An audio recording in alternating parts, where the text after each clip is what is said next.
Chapter 1544, Smug indeed, the bedroom was empty. The deputy prefect's wife erupted with joy. She couldn't suppress her triumphant smile. Madam Qian, how can you barge into our madam's rooms so brazenly, casually, and indifferently? Madam Qian, your behavior is exceedingly impolite. Xianxia seethed with anger. The deputy prefect's wife snorted, dismissing Xianxia and Liqia's indignation. She sneered, where's your madam? You claimed she's recuperating, didn't you? Huh, why isn't she present? Liqiao also sneered. Do we need your permission to update you on our madam's activities? The deputy prefect's wife couldn't contain herself any longer. I suspect your madam was kidnapped. You've been guarding an empty house for the past 2 days, haven't you? Lord Shao is quite heartless. Don't spout nonsense. Xianxia and Liqia's expressions shifted simultaneously. They were enraged, panicked, and feeling helpless. Isn't it clear whether I'm spouting nonsense or your masters and servants are lying and covering it up? The deputy prefect's wife sneered. This incident occurred in Yan Prefecture City. Even if Lord Shao is indifferent, we can't turn a blind eye. Otherwise, rumors will spread. The deputy prefect's wife instructed her servants to promptly summon the prefectural magistrate's wife. The maidservant, loyal to her mistress, agreed and hastened away. Xianxia and Liqiao were unable to stop her. Although anxious to leave, Xianxia and Liqiao faced an unyielding deputy prefect's wife. They intended to inform Shao Yunduan. No chance. She would obstruct these two, even if it meant going all out and having a confrontation. Moreover, seeing Xianxia and Liqia's urgency to find Xianxia, the deputy prefect's wife's initial skepticism subsided completely. It was evident that the information provided by Qiao Wei was entirely accurate. Why else would Xianxia and Liqiao be so urgently seeking assistance? Too late. With her presence, their efforts were futile. The standoff continued until the prefectural magistrate's wife finally arrived. Observing the tense situation, the prefectural magistrate's wife inwardly sighed and frowned. She had no desire to get involved in such matters. Her husband remained impartial, and she naturally followed suit. The deputy prefect's family had gone too far. It was one thing for her to stir up trouble, but involving her was a step too much. Hurrying over, she asserted that Madame Shao was in her room and might have been kidnapped. Now, she couldn't even find an excuse to decline the deputy prefect's wife's request to check on her. Sister, you've come at last. This situation frightened me so much, I couldn't handle it on my own. Upon spotting the prefectural magistrate's wife, the deputy prefect's wife quickly patted her chest, dramatizing the situation. She eagerly recounted the events, her smug demeanor irking the prefectural magistrate's wife. Why hadn't she realized the extent of her pretentiousness before? Liqiao, about Madame Shao, of course, it's true. Isn't it evident? The deputy prefect's wife sneered, directing her gaze at Xianxia and Liqiao. Otherwise, bring Madame Shao out for us to meet. Can you make her come out? Xianxia sneered. Madame Qian doesn't seem to have the authority to decide whether Madame Shao wants to meet her or not. Shouldn't Madame Shao have the choice to decide? Liqiao added, Madame Qian, your approach is unreasonable. The moment you entered, you stole the spotlight and started spouting baseless claims.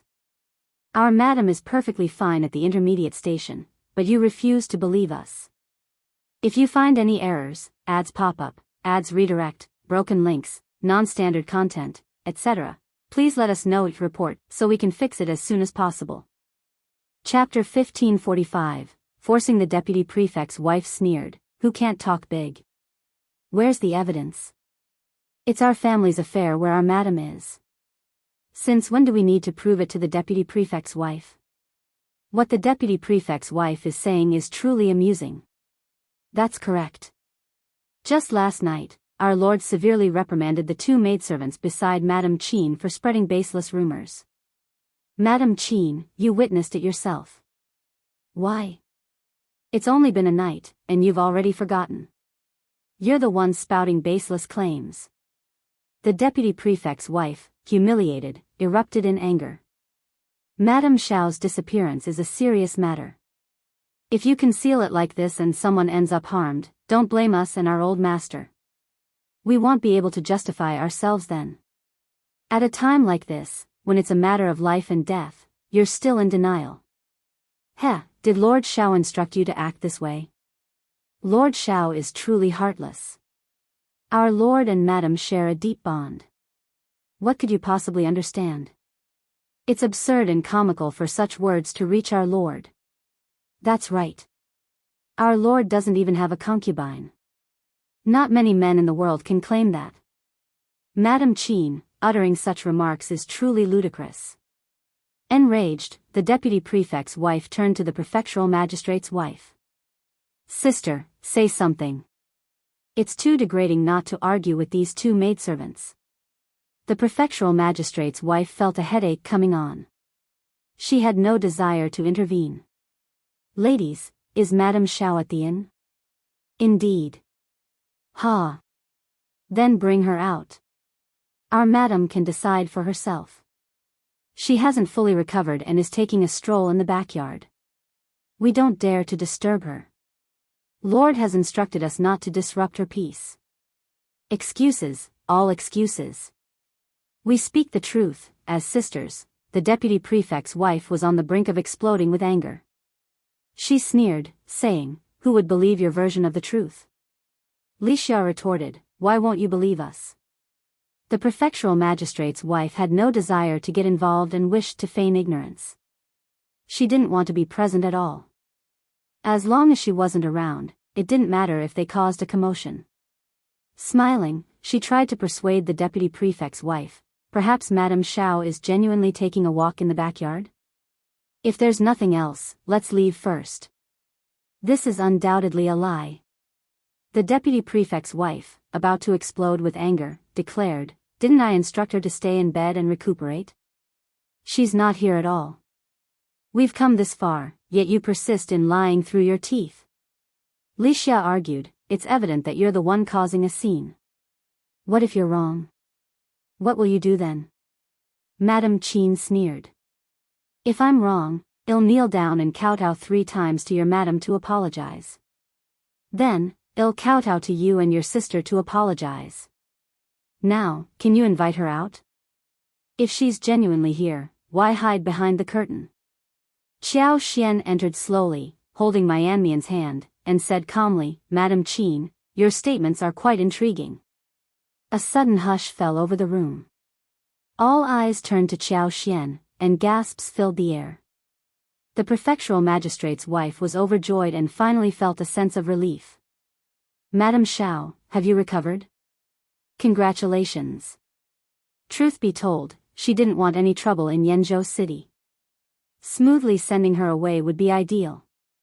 This was excellent. However, the deputy prefect's wife widened her eyes as if she had seen a ghost. If you find any errors, ads pop up, ads redirect, broken links, non-standard content, etc., please let us know and report so we can fix it as soon as possible."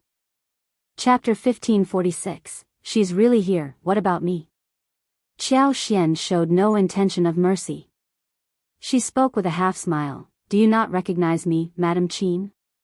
Why don't you take a closer look at me?" The deputy prefect's wife swayed and moved her lips, but no words came out. Xiao Xian advanced, saying, "Madam Qian has been causing a commotion, insisting that I was missing. At that time, I wasn't feeling well, so I dismissed it with a laugh. But Madam Qian, your actions are becoming increasingly absurd. Do I have a grudge against you?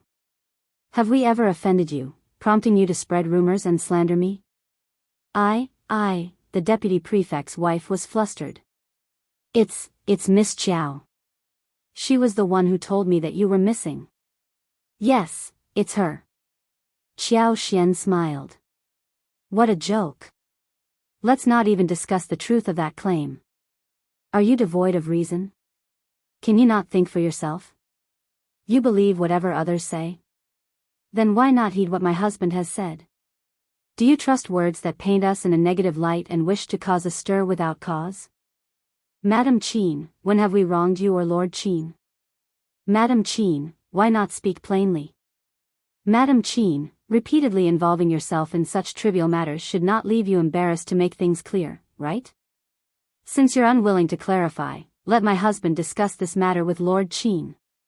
The deputy prefect's wife's eyes widened, and her body trembled. She gritted her teeth but couldn't utter a word. What could she say? Xiao Xian's words left her speechless. Ignoring her, Xiao Xian instructed Mian, tell Ai to summon our old master, Mr. Qin, and the magistrate here. The deputy prefect's wife's vision darkened, and she glanced at the prefectural magistrate's wife in panic.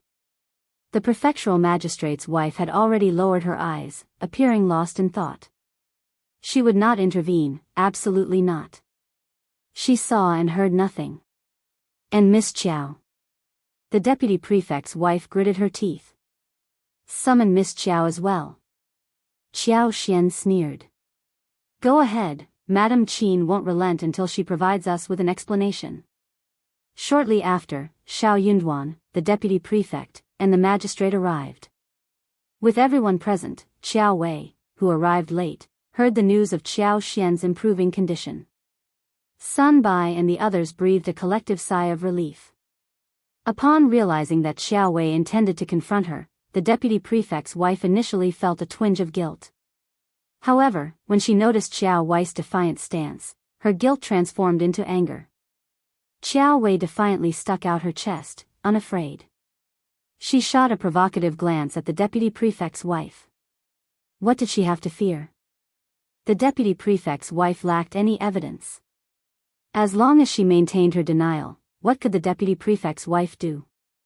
After all, one couldn't blame others for being gullible and naive, right?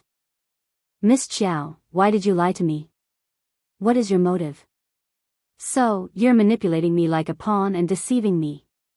The deputy prefect's wife erupted in fury, shouting immediately. Xiao Wei's complexion paled slightly.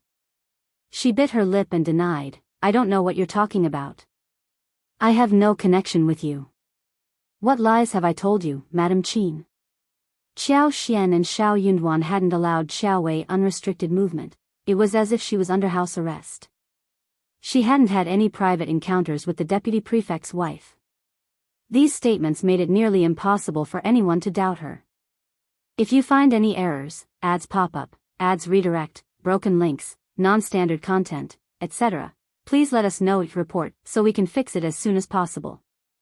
Chapter 1547, Who Are You Humiliating?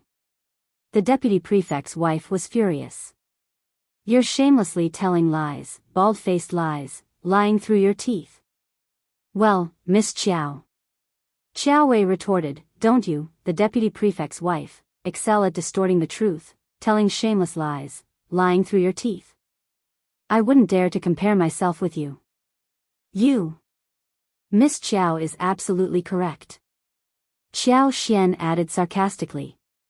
In the art of bald-faced lies and lying through one's teeth, no one surpasses the deputy prefect's wife. The deputy prefect's wife was seething with anger, her vision darkening, but she couldn't come up with a retort. Persistently claiming that Xiao Xian had been abducted was a prime example of distorting the truth, telling bald-faced lies, and lying through one's teeth. Apart from swallowing her anger and accepting the situation, what else could she do? The deputy prefect cleared his throat awkwardly, covering his mouth with his fist. The deputy prefect's wife glared at the deputy prefect and the prefect, complaining, Old Master, Lord, you must believe me. How could I lie? Xiao Xian chimed in, mocking her further. Indeed, Madam Qin never lies. She merely excels in concocting falsehoods and slandering others. Madam Qin, everyone, now it was Shao Yunduan's turn to cough. He exchanged a smile with Xiao Xian, feeling a deep sense of satisfaction. It wasn't appropriate for him to personally address Madam Qin, as it would be too degrading. However, having his wife handle the situation was entirely fitting. Madam Qin was frustrated. If Madam Shao had come out earlier, why should I come out? What if I choose not to? Hasn't my husband made it abundantly clear? Your two subordinate maids, born in an intermediate relationship, demand that I stand up and prove my innocence. Madam Qian, whom do you think you're looking down upon? More precisely, whom are you humiliating? Lord Qian, Shao Yunduan turned to the deputy prefect. Tell me what needs to be done. The deputy prefect forced a smile. Well, it's a misunderstanding, of course. It's entirely my wife's fault. I must apologize. He shot a stern look at Madam Qian and murmured, What are you waiting for? Apologize to Madam Shao. Madam Qian, filled with reluctance, had no other option. With the tide turned against her, she had to swallow her pride. Gritting her teeth, she bowed deeply to Xian. I apologize, Madam Shao. I acted impulsively. Please forgive me. Xian smiled. Madam Qian, could you enlighten me on why you are so convinced by the words of the two maids? Why are you discontent with me and wish ill upon me, readily believing any baseless or absurd accusations against me? No. Madam Qian was taken aback. Really? Then why? Madam Qian scolded Xian for being cunning, feeling both embarrassed and vexed. Madam Qian, don't claim it's for my well-being or out of concern for me, Xian sneered. Do you take me for a fool? A woman's reputation is crucial. Are you suggesting I was kidnapped for my own good? Madam Qian couldn't utter a word. Cold sweat formed on her forehead, and she felt so agitated that she nearly wanted to faint. The prefectural magistrate's wife sat upright, her head slightly lowered, holding a handkerchief in her hands, feeling embarrassed on Madam Qian's behalf. But who was to blame? She brought this upon herself. Madam Shao was a genuinely kind person. If Madam Qian hadn't gone too far, she wouldn't have had to endure such rudeness. If you find any errors, ads pop up, ads redirect, broken links, non-standard content, etc., please let us know each report so we can fix it as soon as possible. Chapter 1548. Embarrassed observing this, the deputy prefect's countenance broke into an ingratiating smile. Lord Shao, Madam Shao, it's entirely the fault of my wife for acting imprudently and thoughtlessly. The blame rests solely on her shoulders. It is only natural for Lord Shao and Madam Shao to feel displeased. Nevertheless, the deed is done. Thankfully, Madam Shao hasn't suffered any real harm. I implore you to forgive her once you've expressed your frustration.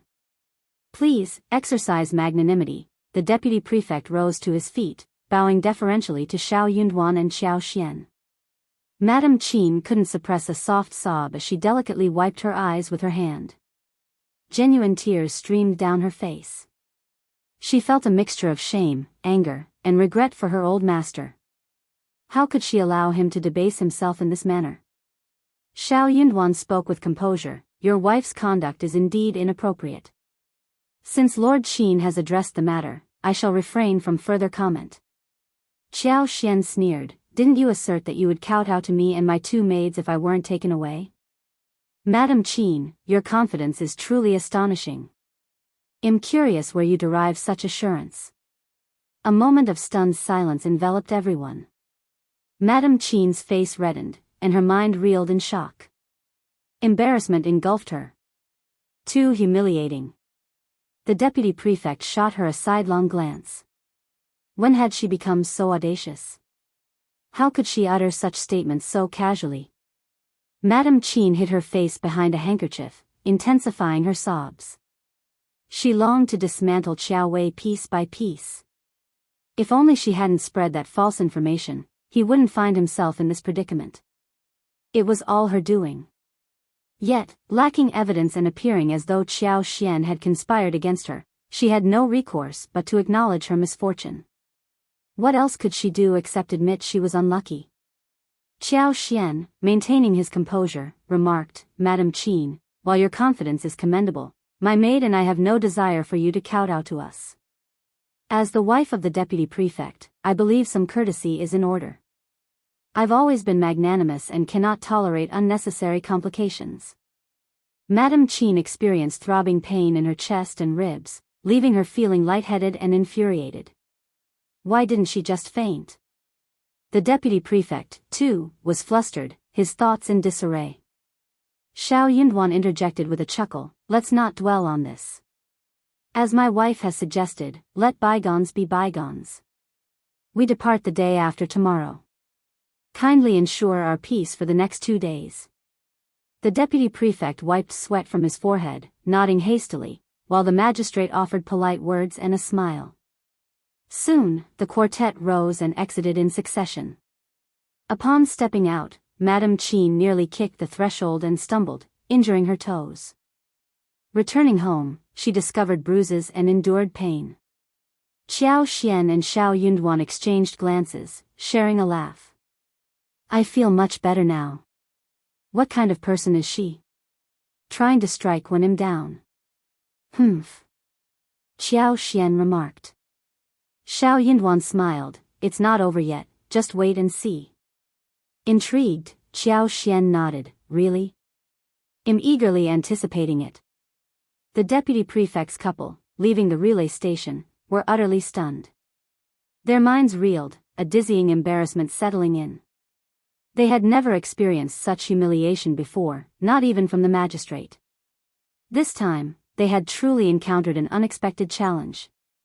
Returning to their home, they closed the door and engaged in a heated argument. "If you find any errors, ads pop up, ads redirect, broken links, non-standard content, etc., please let us know each report so we can fix it as soon as possible." Chapter 1549, End of the Farce. The farce ultimately reached its conclusion. The deputy prefect's wife relinquished her pursuit of revenge against Xiao Xian and Shao Yunduan, not out of disinterest but due to the realization that such an opportunity would never present itself. Xiao Xian's cutting words had left her feeling deeply embarrassed, and the prospect of further humiliation deterred her from attempting any retaliation. A palpable sense of danger emanated from Xiao Xian. She recognized him as someone not to be trifled with. Offending him was a risk she couldn't afford to take, and the humiliation he inflicted had been a bitter lesson. Fueled by resentment, she redirected her animosity toward Xiao Wei, despising her to the core. That audacious woman dared to orchestrate her downfall. If not for the fabricated news she relayed, the deputy prefect's wife reasoned, she wouldn't have acted impulsively, and Xiao Xian wouldn't have slapped her in public. It was akin to inviting others to witness the assault, a blow to her dignity she couldn't easily stomach. While still contemplating ways to exact revenge on Xiao Wei, a startling event unfolded that night. An assassin infiltrated the relay station and attacked Shao Yunduan. Imperial physicians rushed to attend to him, leaving Xiao Xian in a state of panic. Witnessing Shao Yunduan's pallid face, she succumbed to the stress and fainted. The relay station buzzed with activity as lights illuminated the chaos. People were thrown into disarray. Sun Bai and his comrades, along with Ai and a dozen guards, pursued the assassin, but the assailant left behind traces and managed to escape into the deputy prefect's courtyard. The deputy prefect and the prefect resided at the rear of the government office. Although provided accommodations at the relay station, the deputy prefect couple continued to reside there, enjoying the magistrate's favor and additional territory. When Sun Bai, Ai, and the others stormed in, the deputy prefect couple naturally erupted in fury. However, the sight of bloodstains in the courtyard brought panic to their faces. Quick-witted, the deputy prefect's wife immediately asserted that this was Lord Shao and Madame Shao's act of vengeance. According to her narrative, they must have orchestrated a covert plot to smear the courtyard with bloodstains and then frame them. Enraged by these allegations, Sun Bai, Ai, and the others vehemently responded. Sun Bai snapped, "Our lord barely survived an assassination attempt, with the imperial physician currently working to save her." Madame was so terrified she fainted on the spot. Numerous brothers have tracked the assailant all the way here. Additionally, bailiffs from your government office are stationed to guard the courier station. Everyone witnessed a black-clothed infiltrator with their own eyes, yet Madame Qian is playing the blame game. She's truly cunning and malicious. Brothers, let's find the assassin and expose her deceit. The deputy prefect, in a state of panic, protested, "You can't search." Upon learning of Shao Yunduan's grave injury, shock overcame the deputy prefect and his wife. Madame Qian, too frightened to speak further, recoiled. Sun Bai sneered, "Why not? Are you shielding the assassin?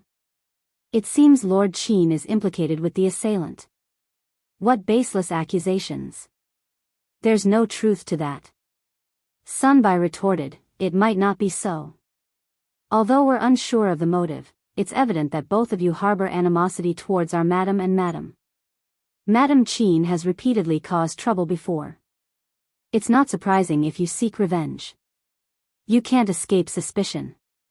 Lord Qian, even if it's to clear your name, step aside. Otherwise, it looks like you're protecting the culprit. The deputy prefect found himself speechless, well aware that his wife's antagonistic actions towards Shao Yunduan and Xianxia were glaringly apparent to everyone. If you find any errors, ads pop up, ads redirect, broken links, non-standard content, etc., please let us know your report so we can fix it as soon as possible. Chapter 1550, Assassin. Coincidentally, Xianxia had incurred the wrath of the deputy prefect's wife earlier in the day. However, as night fell, a shocking incident unfolded at the courier station, and the discovery of bloodstains led straight to his residence. It seemed like an open and shut case. Regardless of his protestations, denial proved futile. Lord Qian, I have grounds to suspect you're buying time for the assassin, accused Sun Bai. You. The magistrate, relishing the deputy prefect's discomfort, seized the opportunity, stating, Brother Qian, let them conduct the search. How else will you explain this to Lord Shao? If they find nothing, it will vindicate you. Shao Yunduan's injury, attributed to the assassination attempt, implicated the deputy prefect. Refusing the search would not appease Shao Yunduan, and further consequences loomed, including potential loss of his official position as deputy prefect. Faced with this realization, the deputy prefect became increasingly flustered. Struggling to maintain composure, he gritted his teeth. Fine, you may search. But if you find nothing, be prepared to answer to me. Sun Bai sneered, agreed. You've said it. Bah. Madam Qian, in a panic, interjected, Old Master, we can't allow this. Why should we submit to a search? This is clearly, shut up. While usually domineering, even the prefectural magistrate's wife failed to garner Madam Qian's respect. Fearful of her old master's wrath, she refrained from further objections, though simmering with internal anger. Why did it feel as though another slap to the face had been delivered? It had been challenging for her to intrude into someone else's residence for a glimpse, yet they invaded her home immediately upon arrival, even contemplating a search. The humiliation was unbearable. Her resolve now was to bide her time. When they inevitably failed to locate her, forgiveness would be out of the question. She entertained the audacious idea of compelling Lord Shao and Madame Shao to kneel and kowtow to her. However, Sun Bai and the others dismissed her with incredulity. Even the magistrate showed no concern for the crown prince's trusted aide. The deputy prefect couple never anticipated that, within a storeroom crammed with assorted items, a masked assailant in black would indeed leap out from a corner, engaging in a fierce altercation with Sun Bai and his comrades. The guards shouted and encircled the intruder, blocking any potential escape routes. Dumbfounded, the deputy prefect staggered and fell. What's happening? His wife, equally flustered, gawked at the unfolding chaos. This is impossible. It can't be. This person has no connection to us. He's merely hiding here out of panic. Yes, that must be it, the deputy prefect's hands trembled. Initially inclined to agree with his wife, a sudden realization struck him, widening his eyes in terror. His heart pounded, and he dared not utter a word. A thought flashed, was this orchestrated by the fourth prince? The task assigned by His Highness was so simple that even he and his wife couldn't accomplish it. The capital's trusted aides dispatched by the crown prince might be dissatisfied. Could they have orchestrated this without informing him? The world seemed to spin, and he nearly fainted from fright. Observing the fiercely battling assassin, the deputy prefect wished for escape or death, where there'd be no evidence even in demise. At least then, he could deny any involvement. Though outnumbered, the lone assassin held his own against Sun Bai and the others, leaving them momentarily powerless. If you find any errors, ads pop up, ads redirect, broken links, non-standard content, etc. Please let us know your report so we can fix it as soon as possible. Chapter 1551. Unable to defend the deputy prefect's conviction that the assassin was sent by the fourth prince solidified as he marveled at the assassin's formidable martial arts skills. His heart grew cold with dread. Despite the assassin's prowess, he succumbed to the onslaught from Sun Bai, Ai, and the others. Gradually losing ground, Sun Bai seized an opportunity to disable the assassin, breaking his jaw with a swift move. Subdued, the assassin was taken down. Now for the interrogation. We can't afford any delays, Sun Bai declared with urgency. His sharp gaze shifted to the deputy prefect, still slumped on the ground. Sneering, Sun Bai remarked, "Deputy prefect, your turn." Forcing himself up with the assistance of a subordinate, the deputy prefect retorted bitterly, "I don't care whether you believe me or not. This person has nothing to do with me. I know nothing about this." His protestations fell on deaf ears. The response he received was nothing more than a cold smile. Even the magistrate regarded him with a stern and icy gaze. The deputy prefect's world darkened. The night brought the results of the interrogation. Shockingly, the deputy prefect emerged as the mastermind. The assassin had confessed to the crime, found on the deputy prefect's premises. The couple's motive to target Lord Shao became evident, and the case was resolved. Ecstatic, the magistrate seized the opportunity to bring to light numerous instances of bribery, corruption, and illicit activities the deputy prefect had suppressed. Collusion between officials and businessmen to exploit the market, along with the misdeeds of his family clan in the countryside, were all unearthed.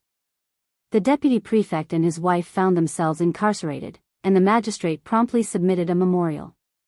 His path to an official post seemed assured. As for the assassin, following his confession, a public act of ingesting poison led to his suicide. The body was unceremoniously tossed into an unmarked grave and concealed from view. Little did anyone know that this supposedly deceased assassin had cunningly assumed the guise of the Eastern Palace's secret guard. With Sun Bai and the others mistakenly believing they had dealt with him, it was a simple feat for him to feign his own demise.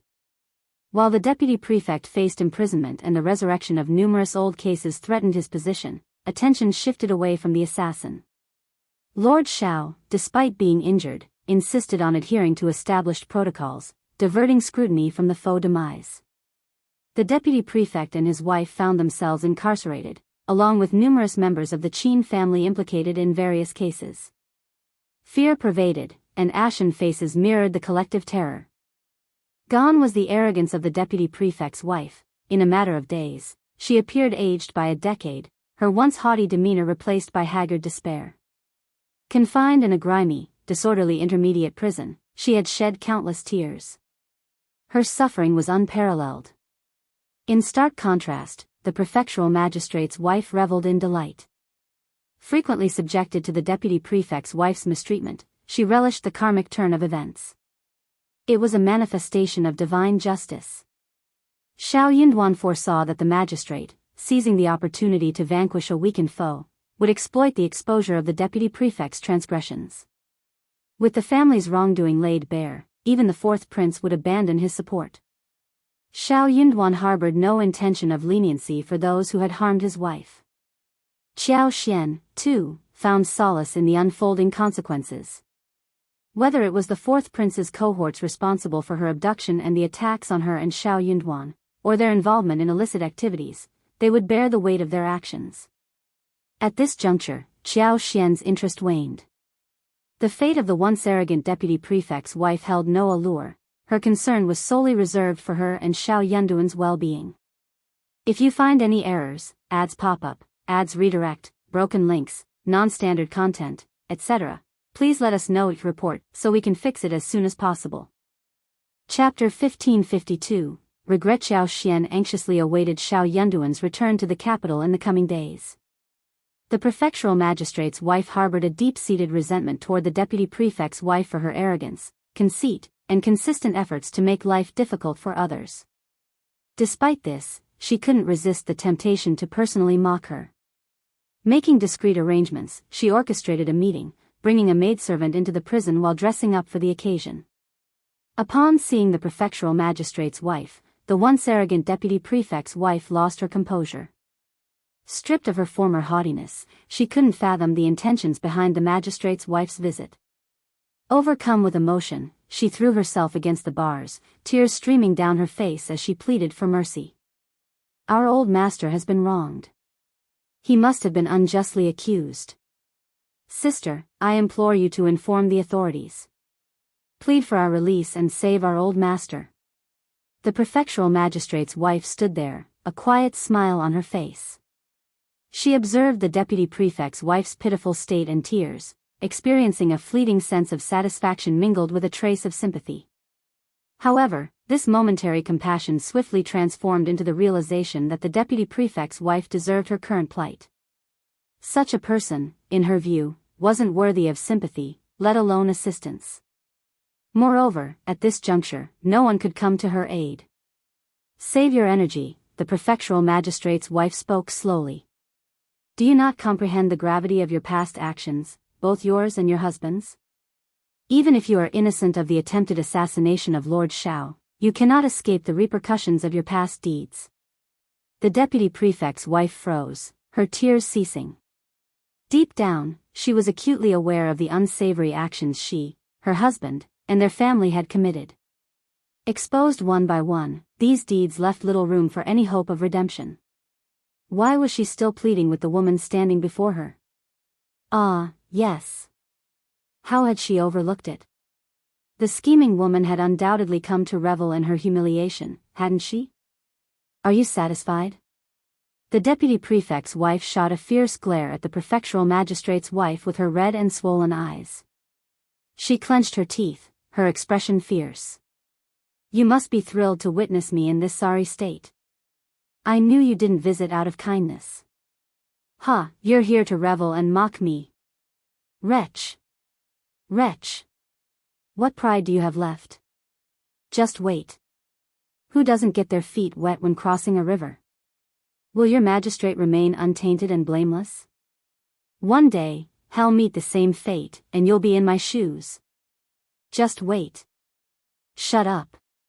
The prefectural magistrate's wife felt a twinge of unease. As an official, everyone dreaded such ominous words. They were considered more than just harsh, they were considered malevolent. You truly never change. As the saying goes, a virtuous wife avoids conflict. It's no wonder your old master has met this fate. Ours, an advanced scholar on 2 lists, possesses a virtuous character and innocence. He would never engage in sordid affairs. You've reminded me. In the future, I'll assure our old master that hell emerge unscathed. Sadly, you won't be around to witness it. Do you realize your worth? How dare you provoke Lord Shao? You've earned this fate. Speaking of which, Lord Shao and Madame Shao are truly our lucky stars. Once they arrive, won't I get the chance to fully vent my frustration? Stay here, continue your tirade if you wish. This is all that's left for you. The prefectural magistrate's wife sneered and waited for the maidservant to depart. If you find any errors, ads pop up, ads redirect, broken links, non-standard content, etc., please let us know each report so we can fix it as soon as possible. Chapter 1553, Returning to the capital. The impact of the revelation struck the deputy prefect's wife like a lightning bolt. Her body went limp, and she slid down weakly, seated on the ground as she covered her face in tears. It dawned on her, if she hadn't received the news from the 4th prince and incessantly picked fights with Shao Yunduan and Xianxia, none of this would have unfolded. Regret consumed her. If only she hadn't provoked them, none of this would have transpired. So, why did she provoke them? Now, in their pitiful state, even daring to mention the 4th prince was beyond their reckoning. They couldn't dare to mention him. To utter his name might hasten their demise. A few days later, Shao Yunduan's injury was no longer a hindrance. He only needed to recuperate during the journey, so they set off again. Xia Jingrong also appeared, en route to the capital, deciding to travel alongside Shao Yunduan and the others. News of Shao Yunduan's supposed assassination reached the capital, enraging the crown prince. He issued orders for magistrates to ensure Shao Yunduan's careful escort, even echoing the emperor's sentiments. With the addition of the eldest son of the Xia family, the journey became significantly safer. As long as the princes weren't foolish, they wouldn't continue their assaults after the emperor's proclamation. Doing so would disrespect the emperor, and given the emperor's character, a thorough investigation would follow, leaving the princes with no escape. Moreover, the emperor required no concrete evidence. A mere suspicion sufficed to bring consequences upon the princes. The fourth prince seethed with anger but had no choice but to swallow it. The proposal to appoint Shao Yunduan as the envoy wasn't merely to send him away from the capital, it was a plan to eliminate him during his departure. Unanticipated was his wife's insistence on accompanying him. Nevertheless, it served his purpose, let the couple live and die together, becoming a spectral pair in the netherworld. On the journey, he dared not take any rash actions. If he inadvertently harmed the Prince of Qingdi and jeopardized the marriage alliance, he wouldn't be able to bear the consequences. Shao Yunduan and the others were well aware of this, so they took no extra precautions along the way. The fourth prince, on the return trip, had anticipated eliminating Shao Yunduan and Xianxia before reaching the West Pass, but he faced total defeat. He even went to great lengths, spending considerable sums to bribe a notorious group of bandits outside the northern territory. Unexpectedly, General Longhu intervened, thwarting his plans at the brink of success. Having bribed the deputy prefect of Yanzhou, who was under his influence, he directed the deputy prefect to set up a trap in collaboration with his accomplices. The aim was to bypass Shao Yunduan and seize Xianxia. Unlike Shao Yunduan, Xianxia was not as heavily guarded. With meticulous planning and catching her off guard, the fourth prince believed success was within reach. Once in his custody, he had no intentions of surrendering her easily. He planned to keep her under house arrest in an undisclosed location. However, he would instruct her to write periodic letters to Shao Yunduan, demonstrating her continued existence, with the crown prince being kept informed. All of these machinations would be conducted in utmost secrecy, leaving no visible traces of evidence. His goal was to test whether the crown prince would still place trust in Shao Yunduan and elevate him to a significant position once Xianxia was in the fourth prince's grasp. Unlikely. This, to him, was the essence of revenge. If you find any errors, ads pop up, ads redirect, broken links, non-standard content, etc., please let us know your report so we can fix it as soon as possible. Chapter 1554. Forced away. He wanted to witness Lord Shao's choice, the man who had always professed deep love for his first wife. To his surprise, the person had already been successfully captured. Before the news could reach the capital, she was silently rescued. Furthermore, the 6 people he dispatched to oversee her all met unnatural deaths, leaving no traces of their corpses, only torn clothes, bones, and hair, possibly consumed by wild beasts. This revelation left the fourth prince shocked, angry, and bewildered.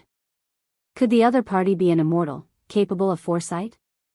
How else could they swiftly locate his men and save Xianxia? It seemed impossible, but the undeniable truth shattered his disbelief. Realizing he had almost no chance for another attack, and with their vigilant stance increasing, the group was just days away from reaching the capital. Unexpectedly, Shao Yunduan sought revenge on his behalf. He ruthlessly dealt with the deputy prefect of Yanzhou, rendering him beyond salvation, a discarded pawn. Shao Yunduan, supposedly assassinated, must have staged the event. The fourth prince failed to react in time, forced to witness his rival's success. Now, he had to strategize for the aftermath. He knew this incident would undoubtedly enrage the crown prince. How could he divert the crown prince's attention and dissuade further investigation? He had his work cut out for him. In early October, Xianxia and Shao Yunduan finally returned to the capital. When they left, it was chilly in spring. Upon their return, the croplands were bare, having already endured the autumn harvest. Xianxia and Qinyan welcomed them joyfully. Coincidentally, Zhao Shu was also in the capital, joining in the warm reception with Xianxia and Qinyan.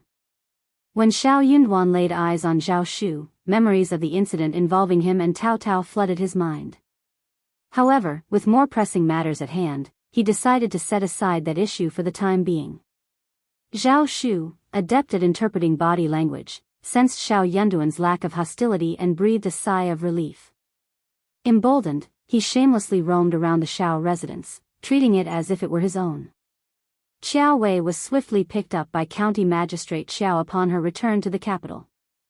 The next morning, she departed for County Magistrate Xiao's office without even stopping at the Qiao family residence. During her journey, Shao Yunduan sent a letter to County Magistrate Xiao, employing both persuasive and firm language. However, the outcome was far from favorable. Fearing the consequences, County Magistrate Xiao contemplated dispatching someone to the capital to retrieve Qiao Wei. Upon learning that the noble lady had invited Qiao Wei to stay, and sensing potential trouble brewing, County Magistrate Xiao regretted his decision.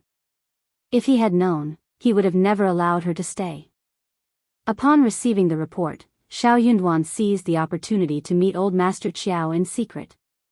Without mincing words, he urged the elderly man to leave the capital with the entire Qiao family and return to their hometown. Old Master Qiao, irate and ready to argue, sneered in response. Shao Yunduan countered, "Feel free to try, but be prepared to forfeit your official position and your nephew's future. If you find any errors, ads pop up, ads redirect, broken links, non-standard content, etc., please let us know your report so we can fix it as soon as possible." Chapter 1555, Forced, do you believe the Qiao family has plunged into a state of decline? Allow me to elucidate what it truly means to be in such a predicament. The entire household subsists on porridge, struggling to procure enough clothing to adequately cover their bodies. Care to experience it for yourself? Old Master Qiao berated indignantly, "Who do you think you are? You're attempting to intimidate me." Shao Yunduan responded icily, "You are well aware whether I am issuing threats or not. I have never sought favors from the Crown Prince. Do you believe he would rebuff me if I did? Can you honestly claim that you've never engaged in discreet activities since assuming your official post? If you can assure me of that, I might relent and let you off. Are you willing to make such a declaration?" Old Master Qiao was left speechless. Being an upright official was not in his nature. How could he possibly make such a bold assertion? While he refrained from being openly arrogant in the capital, he had certainly mistreated those beneath him. Undoubtedly, he had accepted bribes. Shao Yunduan sneered, "Depart expeditiously and instruct your successors on proper conduct. Perhaps the Qiao family might produce a few more dependable court officers in the future." His implication was clear: with the Qiao family now thoroughly corrupt, any prospects of improvement were futile. Old Master Qiao seethed with anger but dared not argue with Shao Yunduan. What good would stubbornness achieve? Might was right. Shao Yunduan remained unperturbed by the pale hue of Old Master Qiao's face. He declared coldly, "I expect the Qiao family to be absent from the intermediate state within 10 days. Should you refuse to comply, I'll employ some tactics to hasten your departure." Old Master Qiao maintained a stoic silence. Shao Yunduan shot him a contemptuous glance before rising to depart. The Qiao family thrived on exploiting the vulnerable, cowered before the formidable, and reveled in underhanded ploys. They readily abandoned their principles in pursuit of personal gain, truly a cohort of contemptible individuals. Despite severing ties, the fact remained that they were blood relatives, preventing him and Xianxia from resorting to mass killings. Preserving their reputation was still imperative. It seemed those who manipulated the Qiao family were excessively confident, repeatedly stirring up trouble. Given the circumstances, Shao Yunduan decided to expel them from the capital, asserting no room for compromise this time. After a prolonged absence, Old Master Qiao exhaled laboriously, gazing ahead with a vacant expression. Eventually, a cold smile played on his lips, betraying the undercurrent of anger coursing through him. Yet, he lacked the courage to confront Shao Yunduan, and the aristocracy paid little heed to such trivial matters. Frustration surged within him, but resistance felt futile. Isolated in contemplation, Old Master Qiao rose after a prolonged period and made his way home. In under 10 days, the Qiao family discreetly departed the capital, drawing minimal attention amidst the many similar households. Their exit went unnoticed, as the Qiao family, not currently of use, evoked no interest from the fourth prince's residence or the Tian family. A sense of relief washed over Shao Yunduan upon learning that old Master Qiao had submitted his resignation the next day. Swiftly, he sought retribution from the Crown Prince against the fourth prince. Having almost suffered complete annihilation, he could not let this transgression go unaddressed. If the Crown Prince were amenable to assisting, he would express profound gratitude. In the event that the Crown Prince declined, he was prepared to take matters into his own hands. His wish was solely for the Crown Prince to provide him with the support of Bai and Sun Qian and, if necessary, overlook his subsequent actions. If you find any errors, ads pop up, ads redirect, broken links, non-standard content, etc., please let us know it report so we can fix it as soon as possible. Chapter 1556, Dissuasion. Shao Yunduan had initially believed it to be a straightforward task. The Crown Prince, known for his benevolence, might find it inconvenient to directly intervene, preferring plausible deniability. Shao Yunduan understood the necessity for discretion, yet hoped the Crown Prince would at least feign ignorance. Who could endure someone plotting harm against their spouse? However, Shao Yunduan didn't anticipate that his words would place the Crown Prince in an uncomfortable predicament.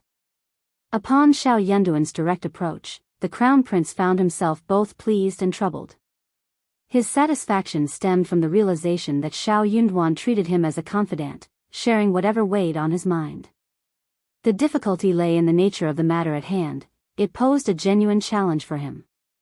Only then did he comprehend that Madame Shao had indeed been kidnapped, her rescue a mere stroke of luck courtesy of young Master Xie. Yet, it coincided with the actions of his fourth brother. In response to Shao Yunduan's silence, the Crown Prince averted his gaze uncomfortably, avoiding eye contact. Shao Yunduan's disappointment was palpable. Without further words, he awaited the Crown Prince's decision. Cough. Cough.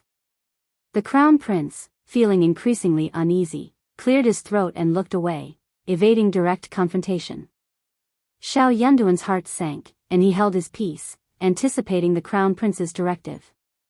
Officer Shao, I have cautioned him. Rest assured, he won't dare to harm you in the future, or I won't spare him. Fortunately, Madame Shao returned unscathed this time. Let it go. Shao Yunduan. The Crown Prince sighed, his expression troubled. After all, he is my brother. Regardless, I must afford him another chance. I acknowledge the injustices you and your wife have endured. Officer Shao, do not worry, I'll remember. Don't worry. Shao Yunduan sneered inwardly, clenching his fists in disappointment. The Crown Prince's apparent coldness and selfishness took him by surprise.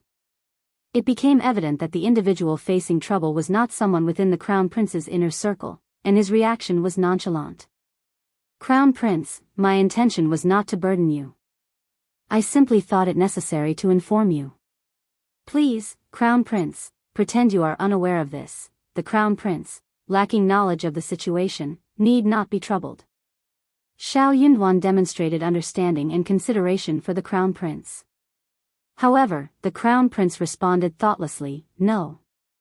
Officer Shao, let's ensure this doesn't occur again. I assure you, there won't be a next time.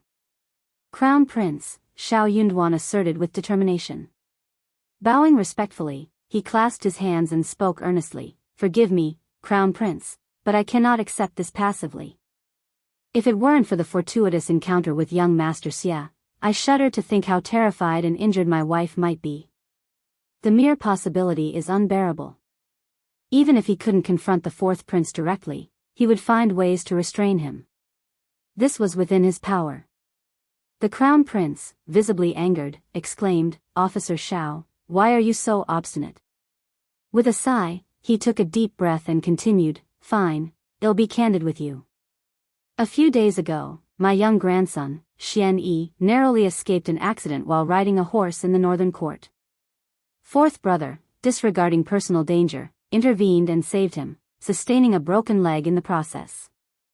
I cannot overlook such an act of kindness. Officer Shao, I implore you this time. I recognize the injustice you and your wife have endured, and I will make amends in the future. Therefore, when Father summons you tomorrow, there are certain matters I cannot discuss in his presence. Do you comprehend my meaning? If you find any errors, ads pop up, ads redirect, broken links, non-standard content, etc., please let us know it report so we can fix it as soon as possible. Chapter 1557. Cold Heart. The Emperor was aware of Shao Yunduan's assassination attempt, intending to inquire about it when they met. Shao Yunduan could choose to inform the fourth prince, allowing dissatisfaction to take root even if no immediate action was taken. Shao Yunduan felt a heavy weight in his heart. This was the benevolent crown prince he served. The fourth prince was increasingly favoring him. In a bid to swiftly resolve the matter, he was even willing to feign self-inflicted harm. Shao Yunduan, however, dismissed the notion that the fourth prince's saving of his grandson was mere coincidence. In his eyes, it was a calculated scheme. Yet, the crown prince believed otherwise. Furthermore, such accusations could not be made without evidence. Shao Yunduan, preoccupied with shock, couldn't fathom the crown prince's stance. Despite diligently planning for the crown prince's benefit, putting his wife in jeopardy to navigate political intrigue and offend rival princes, he found himself utterly blindsided. Had his wife been even slightly vulnerable, she would have been torn apart long ago. Yet, she never blamed him. They, as a couple, never held the crown prince accountable. However, after narrowly escaping death, the crown prince's request stunned Shao Yunduan. He was asked to do nothing, to forego revenge against the fourth prince, and to pretend the incident never occurred. Such a compassionate and considerate brother. But what did the crown prince truly take him for? What had all his devoted efforts amounted to? Shao Yunduan had once thought that the prince's kindness, while perhaps excessive, was preferable to cruelty. However, the current realization struck him: kindness could be as heart-wrenching as cruelty. Disheartened, he contemplated the idea of retreating. A lord like this was not worth the sacrifice. It truly wasn't worth it. The crown prince sensed the weight of his request and felt uneasy. Internal discomfort led him to grumble silently. After all, fourth brother had saved his grandson's life. Persisting in pressuring him would only lead to disappointment. If he relented, Ms. Xiao would remain unscathed, her reputation intact. Why couldn't Officer Shao simply let it go? He professed loyalty to her. Couldn't he endure this minor grievance for her sake? Shao Yunduan maintained silence, deepening the crown prince's grievances. A sense of helplessness and mild panic crept in. Struggling to find a solution, the crown prince suggested, "How about this? I'll grant you son Bai and Sun Qian as a reward. From now on, they will have no ties to me and will solely follow your orders. Their martial skills are commendable, and they are trustworthy. With their protection, I can rest assured." Stepping back, Shao Yunduan bowed to the crown prince. "Thank you, crown prince." The term "thank you" carried a layer of sarcasm. The crown prince felt a sense of relief as the awkwardness dissipated. He raised his hand, chuckled, and dismissed formalities. No need for ceremony. Officer Shao, there's no need to be overly polite with me. I've always regarded Officer Shao as one of us. He patted Shao Yunduan's shoulders, offering reassurance, and then instructed someone to summon Sun Bai and Sun Qian. If you find any errors, ads pop up, ads redirect, broken links, non-standard content, etc., please let us know it report so we can fix it as soon as possible. Chapter 1558, Sun Bai and Sun Qian. The crown prince addressed Sun Bai and Sun Qian, prompting the two to exchange glances before shifting their gaze to Shao Yunduan. A shared sense of concealed delight passed between them. Having run numerous errands with Shao Yunduan and Xiao Xian, they found their compatibility undeniable. Willing to accompany Shao Yunduan for the long haul, they harbored no objections. In swift agreement, they bowed to bid farewell to their old master and formally acknowledged their new master in front of the crown prince. Henceforth, they embarked on a new chapter, transitioning from guards of the East Palace to servants of Lord Shao's family. Though the shift in status felt somewhat demeaning, it seemed, as the saying goes, that a person knows if the water is cold or warm only when they drink it. This change might not be entirely disadvantageous.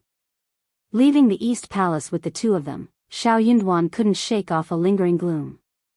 Glancing at them, he remarked, "It's a waste of your talents to follow me. If you wish to leave, I'll release you at any time. However, there's one condition: whether you stay or depart, you mustn't conspire against me or disappoint me in any way.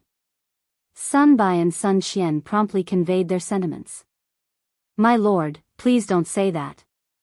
I've always admired you. Staying by your side and working with you is an honor. I won't regret it, nor will I leave. The same goes for me. Yunduan smiled. All right, let's proceed. I trust you, and I hope you won't let me down, just as I won't let you suffer. Okay, Lord. Lord, your kindness overwhelms us. Bai and Sun Qian harbored no reluctance in leaving the East Palace. It wasn't that they lacked loyalty to the Crown Prince, but the East Palace housed numerous skilled martial artists among its guards and secret agents. Despite their top-notch martial prowess, they were just that, top-notch. Standing out and becoming the Crown Prince's indispensable right-hand man in the fierce intermediate competition was no easy feat. To catch the Crown Prince's attention and rise to prominence, one needed not only martial prowess but also skills or a significant background, which Bai and Sun Qian lacked. Choosing to follow Yunduan, despite losing their previous status, offered them a more stable and enjoyable life. Given Lord Shao's evident abilities, it was clear that he would carve a notable place for himself in the future, from which they would naturally benefit. Unbeknownst to them, Yunduan was already contemplating a swift retreat without hesitation. With a heavy heart, Yunduan led the two of them home, but their plans were interrupted by Wuxia halfway. Panting heavily, she urgently informed him, "Old master, Madam is at the Heavenly Mansion office right now. Hurry." Yunduan blinked. What happened? Let's talk on the way. Yes. Xian, preoccupied with thoughts of her strawberry garden and the expansive fields in Yunshui town, had recently returned to the capital. Upon hearing Song's report, she had gone to inspect her properties. The strawberry garden, now filled with ripe fruits, looked lush and pleasing. Although the berries were gradually withering, a market trip was imminent. Despite the increased strawberry yield in the capital, it remained a scarce commodity. Aside from Xian, only a few stores offered them, and while the quantity was limited, prices continued to rise. If you find any errors, ads pop up, ads redirect, broken links, non-standard content, etc., please let us know each report so we can fix it as soon as possible. Chapter 1559. Gain. Over two-thirds of Xian's strawberry harvest found its way to Jingquan restaurant, while the remaining one-third was distributed among the other two teahouses. In the past year, the sales of strawberries alone had generated an impressive 20,000 to 30,000 taels of silver. This substantial income pleased Xian. After scrutinizing Song's meticulous account book, finding no discrepancies, her satisfaction grew. In recognition of everyone's efforts, she generously rewarded Xianxia with 400 taels of silver and Lichio, Mianmian, and Yi received 300, 200, and 200 taels respectively. The air was filled with joy and contentment. The following day, Xian set off for Cloudwater Town. Despite intending to go with her husband, Yunduan's busy schedule prompted her to take her own team. Setting off early, they enjoyed lunch at the manor and relished the freedom to explore. The manor, meticulously cleaned and adorned, awaited their arrival. With a variety of marinated beef, mutton, fish, prawns, chicken, streaky pork, tofu, mushrooms, potato slices, and more, a perfect barbecue awaited them. The gathering was a joyous affair, with a plethora of fruit trees on the farmstead offering ripe apples, pears, peaches, dates, walnuts, grapes, and more. They indulged in picking fresh fruits. Although watermelons, cantaloupes, and melons had already left the market, this year's produce proved exceptional. Large and sweet, the watermelons and cantaloupes were in high demand. Xianxia, proud and overjoyed, devised a plan to store some in the cellar for the lord and madam to savor later. When Xian and Yunduan returned to the capital, they hadn't had the opportunity to check on the watermelons, allowing Xian and the others to indulge in the harvest. The farmstead boasted an abundant potato yield that year, with each potato cut into several pieces and planted. Xianxia secretly took out over 50 kilograms from her spatial storage and incorporated them. Having sufficient seeds, she managed to plant a total of 700 mu. As harvest time approached, the Ministry of Revenue sent representatives to greet them. Apart from their own family, the imperial court purchased the entire potato harvest at the price of 1 tael of silver per caddy. While this price was relatively low, being sold on the market could fetch at least 3 to 5 taels per caddy. Despite this, Xianxia, mindful of the Ministry of Revenue's authority, didn't voice any objections when reporting the matter to Xianxia and Shao Yunduan. Both Xianxia and Shao Yunduan expressed agreement. The court's interest in promoting potatoes was beneficial, and for Shao Yunduan, it earned favor for the crown prince. As for Xianxia, considering the modern era's potato prices, 1 tael of silver per caddy was deemed fair. Currently, the potatoes in the manor were being harvested, with more than half already dug up. A small portion remained to be harvested in the following days. Xianxia, anticipating the upcoming winter, planned to utilize several hundred mu of land to plant white radishes, carrots, and cabbages for sale. On one particular day, as everyone enjoyed themselves in the manor, an unexpected incident occurred on their way back to the city.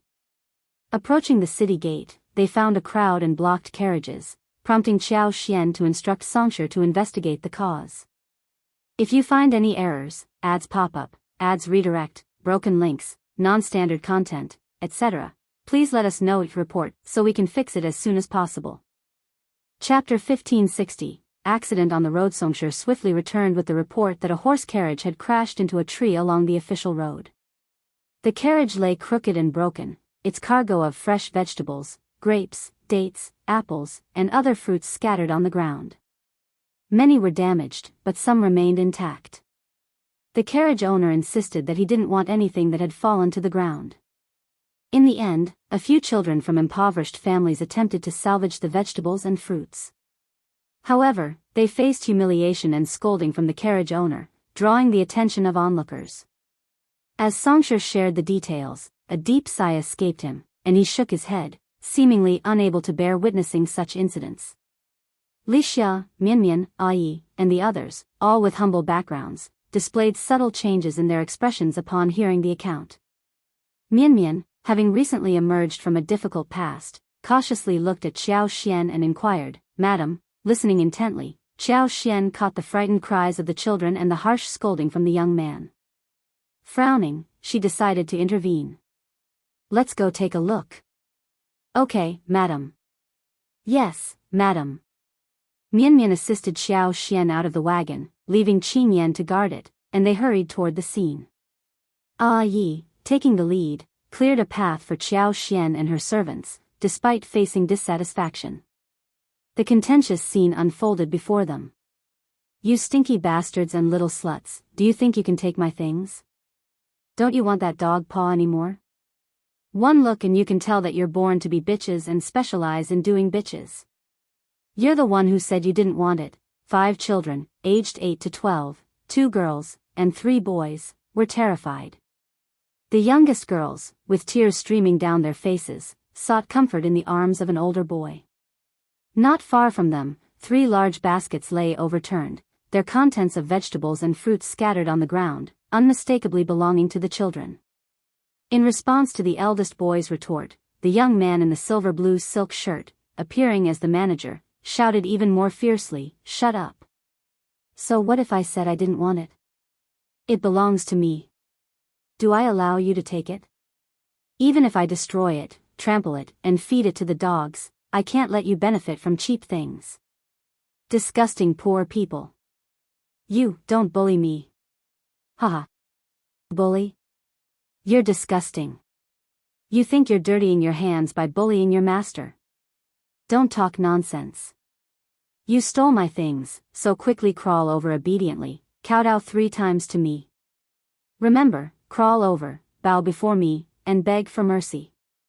When I'm in a good mood, I might spare you. Otherwise, you're all thieves. Stealers. I'll have someone send you to the officials to be beaten and locked up." "No, don't, we're not thieves," the children, confronted with a scene they had never witnessed, were immediately terrified by the young man's words. The younger ones burst into tears. Dressed lavishly, the young man exuded dominance, savagery, and unreasonableness. Compared to the children, he was on a different plane.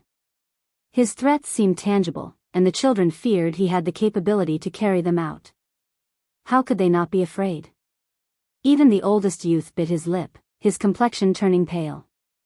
If you find any errors, ads pop up, ads redirect, broken links, non-standard content, etc., please let us know it report so we can fix it as soon as possible.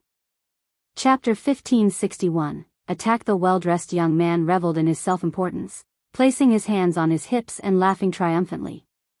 When he cast his gaze downward at the distressed individuals, his expression turned fierce again. Little brats, what are you waiting for? Hurry up and crawl over to kowtow and apologize to me. Why? Do you really want to go to the government office and end up beaten in jail? He continued his barrage of curses, hurling insults like, poor bastard, and, bitch, his mouth filled with obscenities. His lackeys, henchmen, and lapdogs crossed their arms, adopting a mocking stance. As expected, master and servant alike were brimming with profanities. The onlooking commoners, though disheartened, dared only to whisper and discuss softly. None had the courage to stand up and address the injustice. Living at the feet of the emperor, they knew better than anyone that provoking the rich and powerful was an unwise move.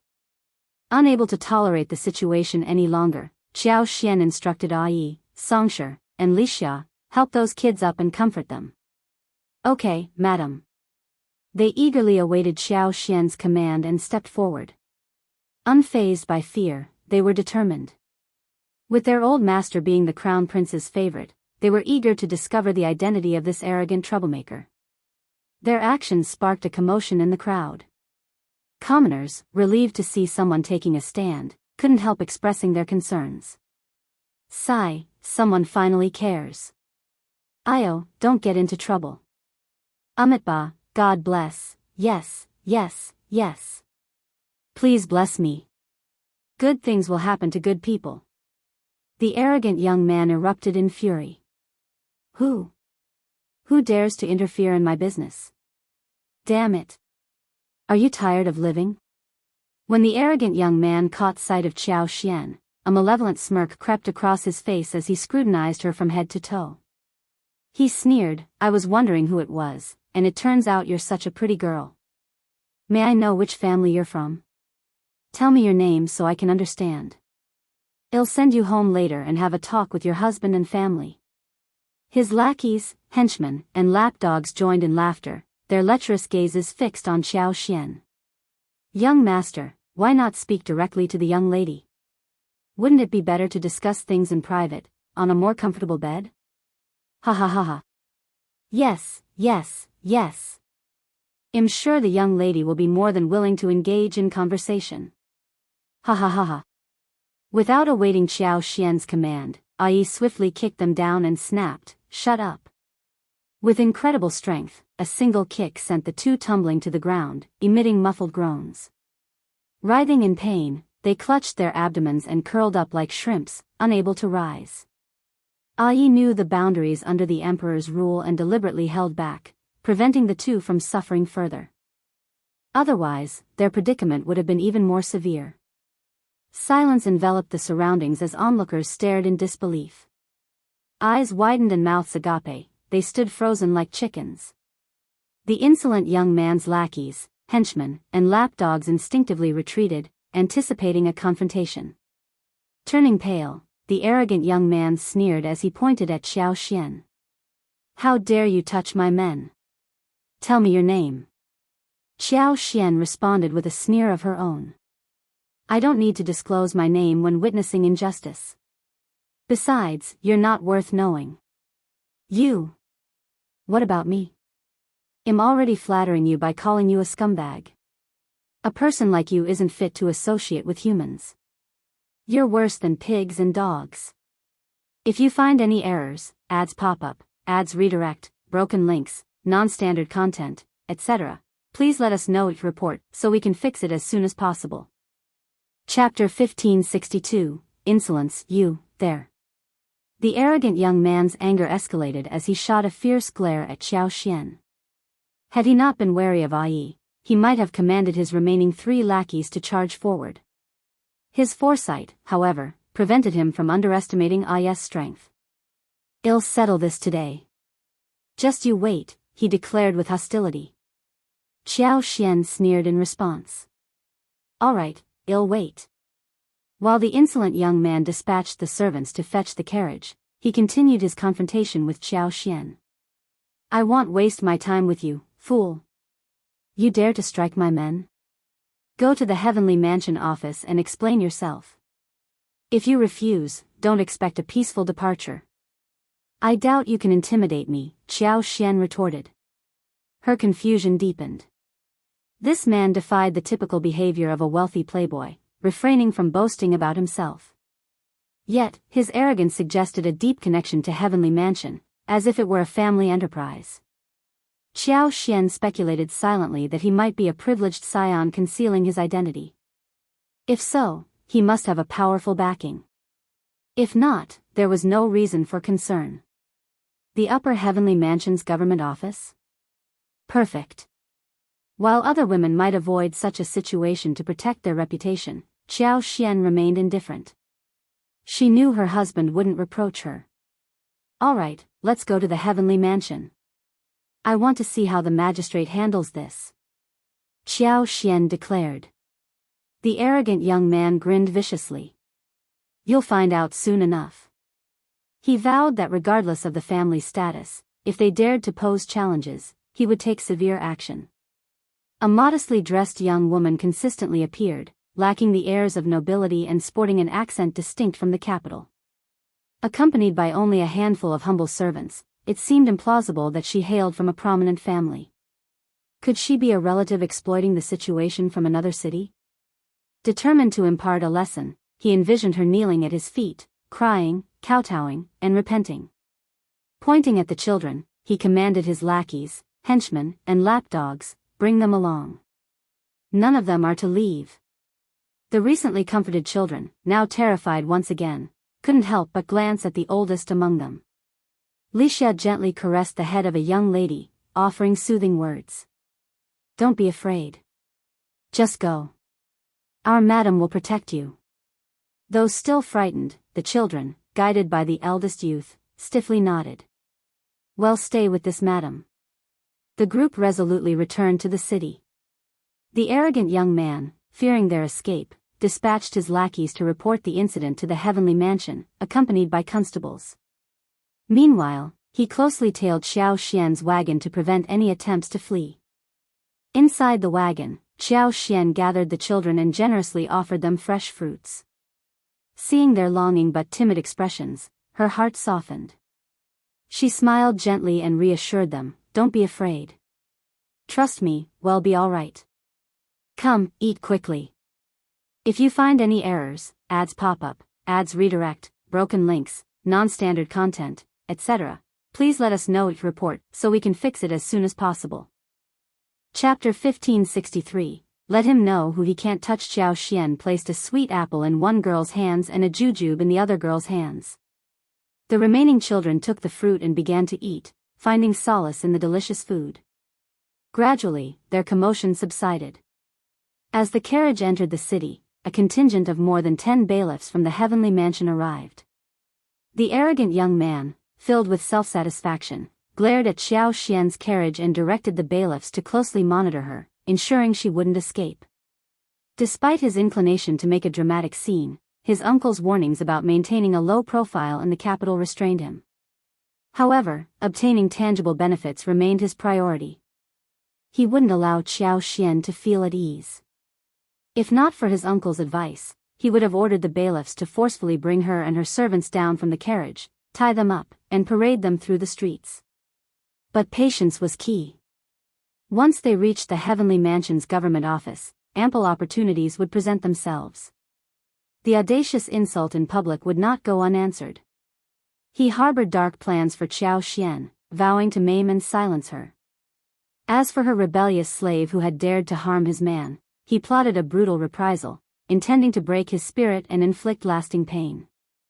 They soon arrived at the Heavenly Mansion's government office, and everyone disembarked.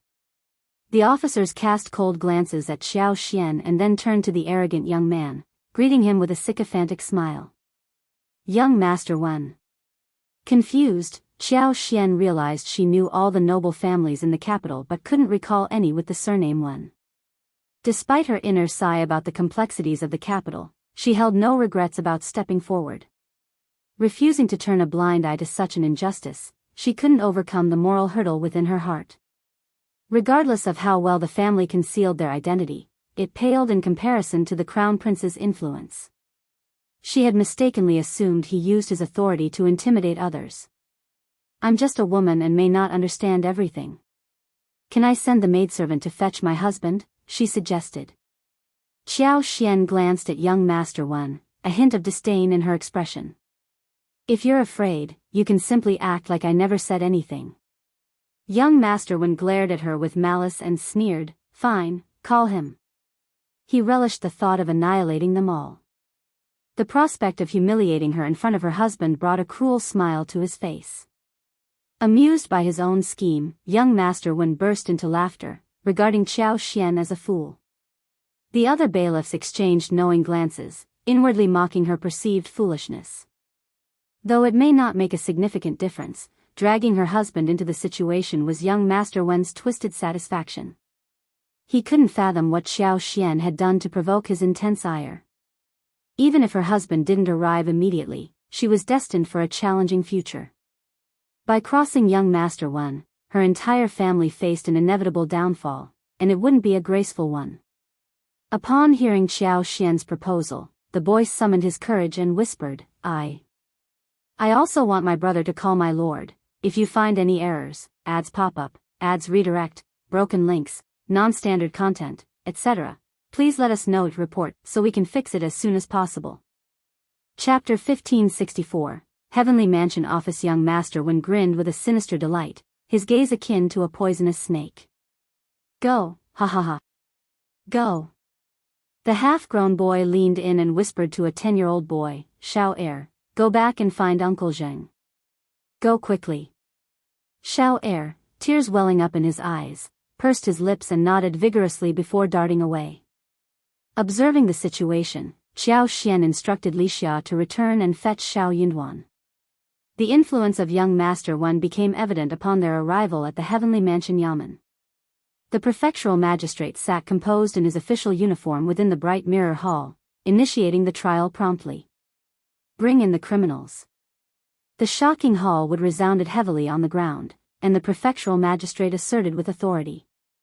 The bailiffs on either side brandished fire and water sticks in rhythmic strikes, creating a compelling atmosphere. For someone with a weak constitution or a modest background, the scene could induce fear and trembling. Frowning slightly, Xiao Xian comforted the trembling shoulders of the two girls. Don't be afraid. The prefectural magistrate sternly demanded, Who are you? Kneel down. Proudly, young Master Wen addressed Lord Qin, claiming, Lord Qin, these individuals obstructed the road and attempted robbery. They deliberately caused a disturbance, shocking my carriage. You're spouting nonsense. It's all, let him speak. Before Lord Qin could intervene, Xiao Xian halted the young man named Lu Fu. Don't utter a word. Enduring his anger, Lu Fu nodded stiffly and turned his face away. Resentment filled his heart, directed at those who preyed on the common people and bullied the weak. He despised the injustice of this world and the distorted truth within the court. Lord Qin snorted heavily and cast a cold glare at Lu Fu. Dare to disrupt the court again, and hell receive another 20 strokes. Young Master Wen sneered repeatedly, feeling self-satisfied. Inwardly, he mused, is this all they've got? They'll suffer more later. His gaze shifted toward the crowd outside the court, adding to his delight. The more spectators, the better. It would enhance the satisfaction of revenge. These youngsters rushed out, startling my horse and causing my entire carriage of goods to topple and be ruined. I was nearly thrown off the carriage. They're simply attempting murder for money. According to young Master Wen's account, the narrative unfolded as follows. Xiao Xian and Lu Fu conspired to harm him, resulting in the destruction of his goods and carriage. Engaging in a heated argument, Xianxia, accompanied by her entourage, accused him of bullying the weak and ordered her servants to assault him. Though he couldn't identify the origin of Xiaoxian's servant, the individual displayed remarkable strength, leaving his own 2 servants severely injured and vomiting blood. Requesting immediate attention for the injured servants, their pallid faces and labored breathing attested to the severity of their condition. "Sir, I'm truly bewildered. How have I offended this lady to become the target of such a vile and treacherous plot? If not for my good fortune, I might have perished within days." The situation was truly terrifying. This deranged, treacherous individual must face severe consequences. Failure to do so will undoubtedly unleash havoc on the people and imperil the region in the future. I implore you to conduct a thorough investigation.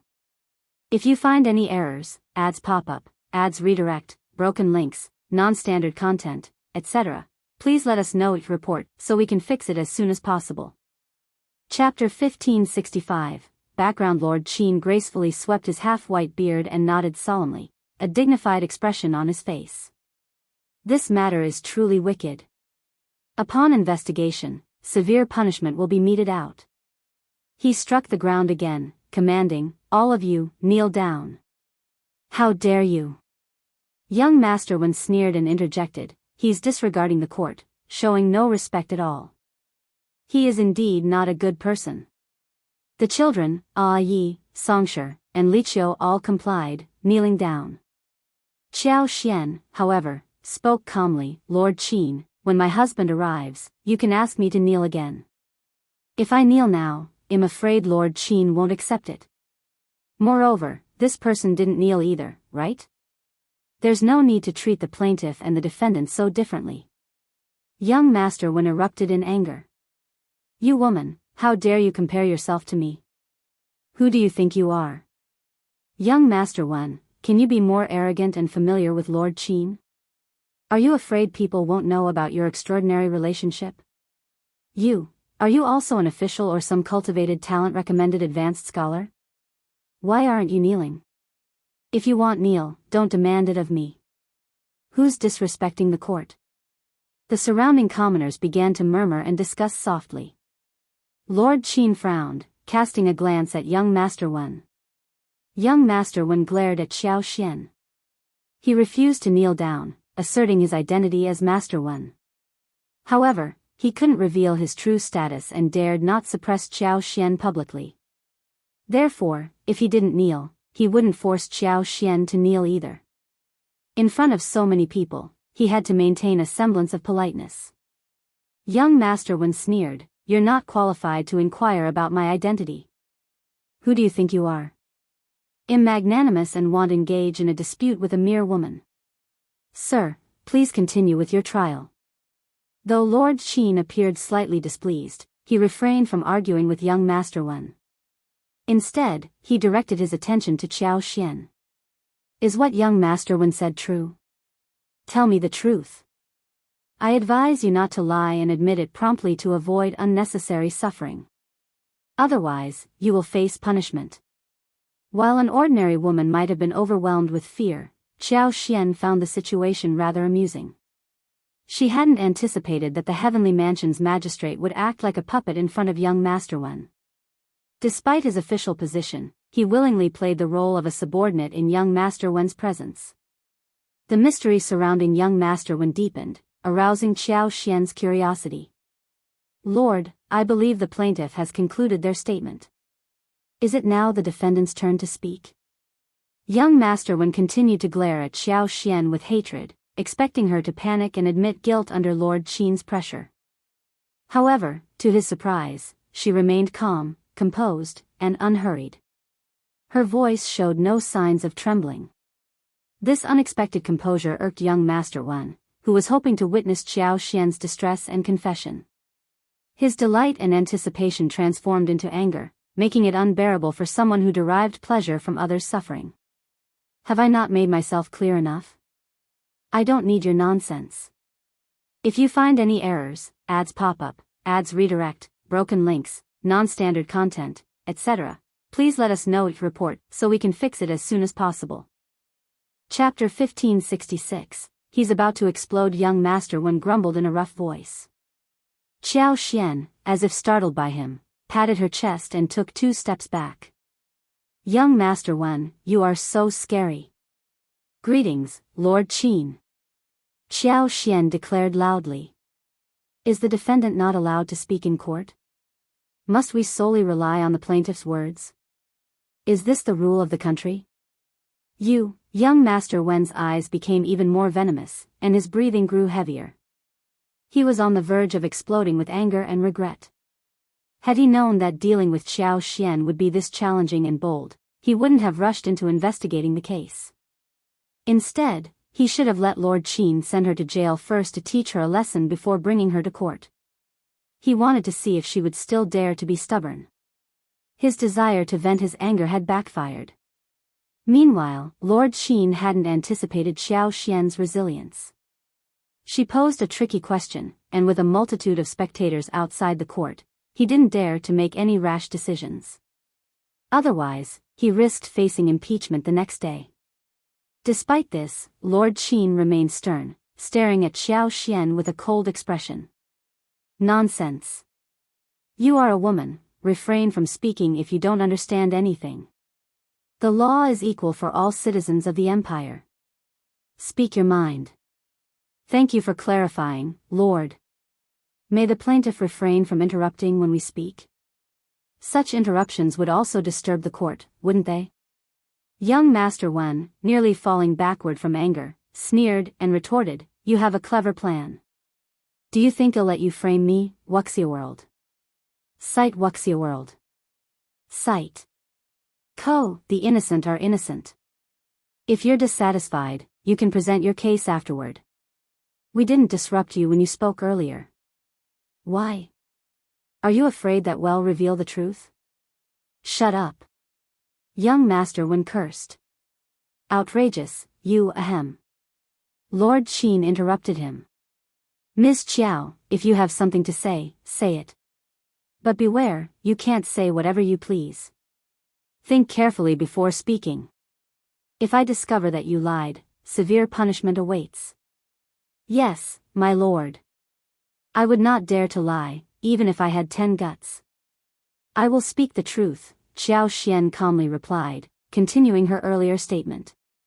My lord, please permit me to speak, and the plaintiff must not obstruct me. Young Master Wen seethed in frustration. Lord Qin, equally irritated, stared at Xiaoxian for a while before coldly uttering, Fine. Thank you, my lord. Xiaoxian acknowledged. Turning to young Master Wen, she continued, Did you hear that? I suggest you take the Lord's words seriously. Young Master Wen shot her a fierce and venomous glare. Speaking gently to Lu Fu, Xiaoxian said, Fu, you are involved in this matter. Tell us the truth, don't embellish, don't withhold anything. Rest assured, the Lord will make a fair judgment in court. As Lu Fu met Xiaoxian's gaze, his initially angry and anxious heart gradually calmed. He nodded, took a deep breath, kowtowed, and began to recount the story loudly. Chapter 1567. Who is more trustworthy? The few of them hailed from impoverished families, with Shao Li and Qing Lian still being orphans, making their lives exceedingly challenging. On that day, with the intention of foraging for wild fruits in the suburban mountains and perhaps unearthing some yams, they unexpectedly stumbled upon young Master Wen's carriage, shattered and with the precious vegetables strewn on the ground. Witnessing young Master Wen and his horse trampling over the valuable produce pained their hearts. Seeking clarification, they approached him to inquire if he still desired the items. Although young Master Wen declined, they picked up the scattered vegetables. In response, he accused them, subjecting them to verbal abuse, humiliation, and fabricated charges. He went as far as forcing them to kneel, kowtow, and apologize. Just then, Madame Qiao intervened. Lu Fu's heart seethed with rage, and every word he uttered dripped with resentment. Those who listened were stunned. In the court, young Master Wen's actions were apparent. Although he didn't explicitly showcase his proximity to the governor, it was evident that he held a significant position. Criticizing Xianxia without facing reprimand from the magistrate hinted at his importance. Contrastingly, Xianxia, a woman, and the children, dressed in worn and patched clothes, appeared timid and pale. The two young girls wanted to cry but dared not. They continuously wiped their eyes, now red and swollen. It was challenging to believe that such individuals possessed the capacity to scheme against young Master Wen, who, in turn, seemed far from innocent. Yet, Xianxia and Lu Fu's narrative carried more weight, convincing the onlookers that it held the truth. During Xianxia and Lu Fu's testimonies, young Master Wen frequently interrupted. Unyielding to his interruptions, Xianxia mockingly questioned whether he took Lord Qin of Heavenly Mansion seriously. Young Master Wen's anger escalated to the point where his eyes nearly bulged out. After Lu Fu concluded his account, Xianxia chimed in. Once they finished, young Master Wen erupted in anger. Sophistry. It's all sophistry. You snakes and rats are colluding. Lord Qin, I speak the truth. I can produce a witness to testify. If you doubt me, summon the witness to court, Wuxia world. Sight, humph. He glared at Xianxia, Lu Fu, and the others. I knew you were sly and cunning, and I was prepared for it. I've brought several witnesses. My lord, you'll see when you question them. Lu Fu, incensed, retorted, you're the one spouting nonsense. Every word we spoke is true. Those so-called witnesses you found must have been bribed by you. What a joke. Young Master Wen relished seeing Lu Fu angry. He lifted his chin, wearing an arrogant expression that conveyed, even if you can't endure it, Lord Qin believes it'll enrage you to death. It was utterly loathsome. The witness I found is indeed a legitimate witness. What's wrong with Lord Qin's initial judgment? Who are you to question it? Heh, I sense your fear and panic. That's why you're the first to slander me. Regrettably, Lord Qin is astute and sagacious. A shady character like you thinks you can manipulate Lord Qin with this? Dream on. Chapter 1568, Subtle Change, You, all of you. Lu Fu's heart was filled with grief and despair. The words uttered against them were absurd and baseless, a clear attempt at slander and framing. Ironically, he found himself at a loss for words to counter these accusations. Moreover, he believed that under Lord Qin's astute interrogation, the words of this man named Wen would undoubtedly be accepted as the truth. They felt powerless to resist. Tears gradually welled up in his eyes. Your officials, Xiaofu. Xianxia interrupted him before he could utter more words. Don't worry, Lord Qin is an honorable officer, and he will conduct a fair interrogation, won't you, Lord Qin? Young Master Wen sneered, his laughter sharp and mocking, as if attempting to shatter Xianxia's calm demeanor. This woman remained remarkably composed, even in such a moment. Young Master Wen was eager to witness how long she could maintain her stoic expression when the verdict was pronounced. He vowed to teach her a lesson, making her kneel, kowtow, and beg for mercy in fear. Lord Qin, too, felt a sense of surprise and unease. Xianxia's composure was notable. Achieving what she did required confidence, a quality seldom seen in a woman, or even a man. Yet, what was her source of confidence? Why did she remain silent? Even a subtle hint could suffice. Having survived as the governor of Heavenly Mansion for 5 years without being ousted, Lord Qin had a pragmatic understanding of the laws governing survival. In this moment, he weighed the situation, opting to treat Xianxia with more courtesy until he unraveled her identity. Hadn't she instructed the maidservant to invite her husband? Once her husband arrived, her background would be revealed. Providing himself with more opportunities to navigate the situation was a crucial survival principle in his career. After Lord Qin resolved to be more tactful, his countenance softened. When he resumed speaking, his tone adopted a gentler cadence. Wuxia world. Sight, I will thoroughly conduct the interrogation. I won't overlook any clues or any wrongdoer. Bring forth the witness. Ms. Qiao, if you have any witnesses, feel free to bring them forward. I will treat all parties impartially. Young Master Wen sneered and shot a smirk at Xianxia. He perceived nothing amiss in Lord Qin's words. Instead, he believed Lord Qin must be confident that Xianxia lacked witnesses, hence expressing fairness. When Xianxia and the others departed, young Master Wen, the sole attentive observer, directed the servants to bring a few individuals along. Naturally, these witnesses had been coerced and bribed by him along the way. He harbored no apprehension. Few could match his cunning in the world. Xianxia detected the shift in Lord Qin's tone and gazed at him in astonishment. Their eyes met, and Lord Qin's gaze appeared gentle, a stark contrast to the feigned coldness. Xianxia gleaned a sense of the situation, surprised yet realizing that the individual overseeing Heavenly Mansion in the capital was no ordinary person. Though uncertain about the reason for the sudden change in attitude, she welcomed it. It offered her a moment of respite. Chapter 1569, The So-Called Witness. Thank you, Almighty. Please, prioritize the interrogation of young Master Wen's witnesses. Shortly after, 5 witnesses were ushered forward. Some among them appeared visibly anxious and uneasy, instinctively shuffling and attempting to retreat. Lord Qin, displeased, struck a wooden stick and reprimanded them. Only then did they stiffen, immobilized by fear. Lord Qin's countenance remained stern and unwavering as he began the interrogation.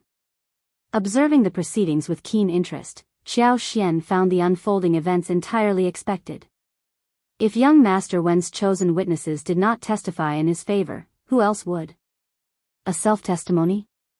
Unless he were possessed by a ghost. Xianxia couldn't help but sigh with a hint of emotion. Regardless of young Master Wen's background, he seemed destined to face insurmountable odds. If it were only Lu Fu and the others grappling with this predicament, escape would be an impossible feat when had the imperial city sunk into such darkness beneath the emperor's rule? What good was the benevolence of the crown prince? As anticipated, after Lord Qin's probing, the witnesses chorused in unison, affirming young Master Wen's narrative. According to them, Xianxia, Lu Fu, and the others had nearly slain young Master Wen, causing his horse to bolt in fright. Only by colliding with a tree did the horse come to a stop, averting potentially catastrophic consequences. Casting a fierce glare at Xianxia, young Master Wen exuded resentment. Lord Qin directed his gaze at Xianxia. Miss Xiao, do you have any additional statements? Young Master Wen sneered. Ha! Xianxia responded calmly, Lord Qin, should we formalize the testimony of these witnesses? Young Master Wen interjected with a smirk, do I need you to suggest that? This is a guaranteed victory, a foregone conclusion. Xianxia pondered inwardly, I fear that relying on you is far from a guaranteed success. How reliable is a sure bet, a shoe-in, to ensure your commitment? Lord Qin, too, found himself perplexed.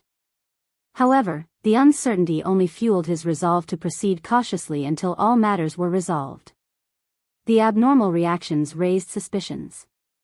Xianxia's lack of a typical response, distinct from that of Lu Fu and others, especially her servants mirroring her, heightened Lord Qin's wariness.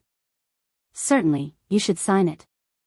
If your every word is true, then sign away. Upon receiving their payment, the individuals, seeing young Master Wen's apparent advantage, eagerly stepped forward to sign the agreement. Young Master Wen sneered, Lord Qin, the case is crystal clear. Can we conclude it now? Lu Fu's eyes burned with fury, wishing to reduce him to ashes. Xianxia scoffed, these are your witnesses, presenting a one-sided narrative. I maintain that they've all been bribed by you, fabricating lies. How can we close the case? We must proceed with the trial. Young Master Wen, arrogantly smiling, retorted, and who do you think you are? Likely just suffering from hysteria, right? Your opinions carry no weight in this court. Xianxia shot back, this isn't a domain where one person's words hold sway. You. Lord, Miss Xiao's husband is here, seeking permission to enter the court.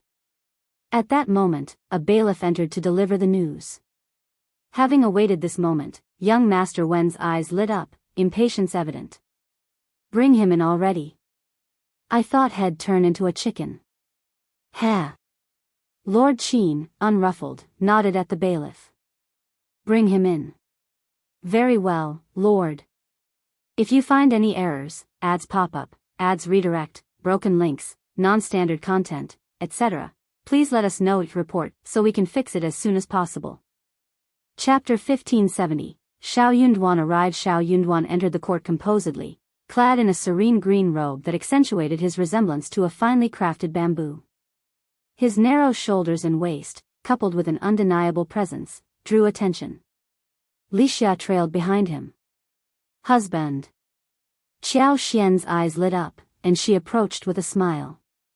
Shao Yunduan responded, gently shaking her hand and inquiring about her well-being.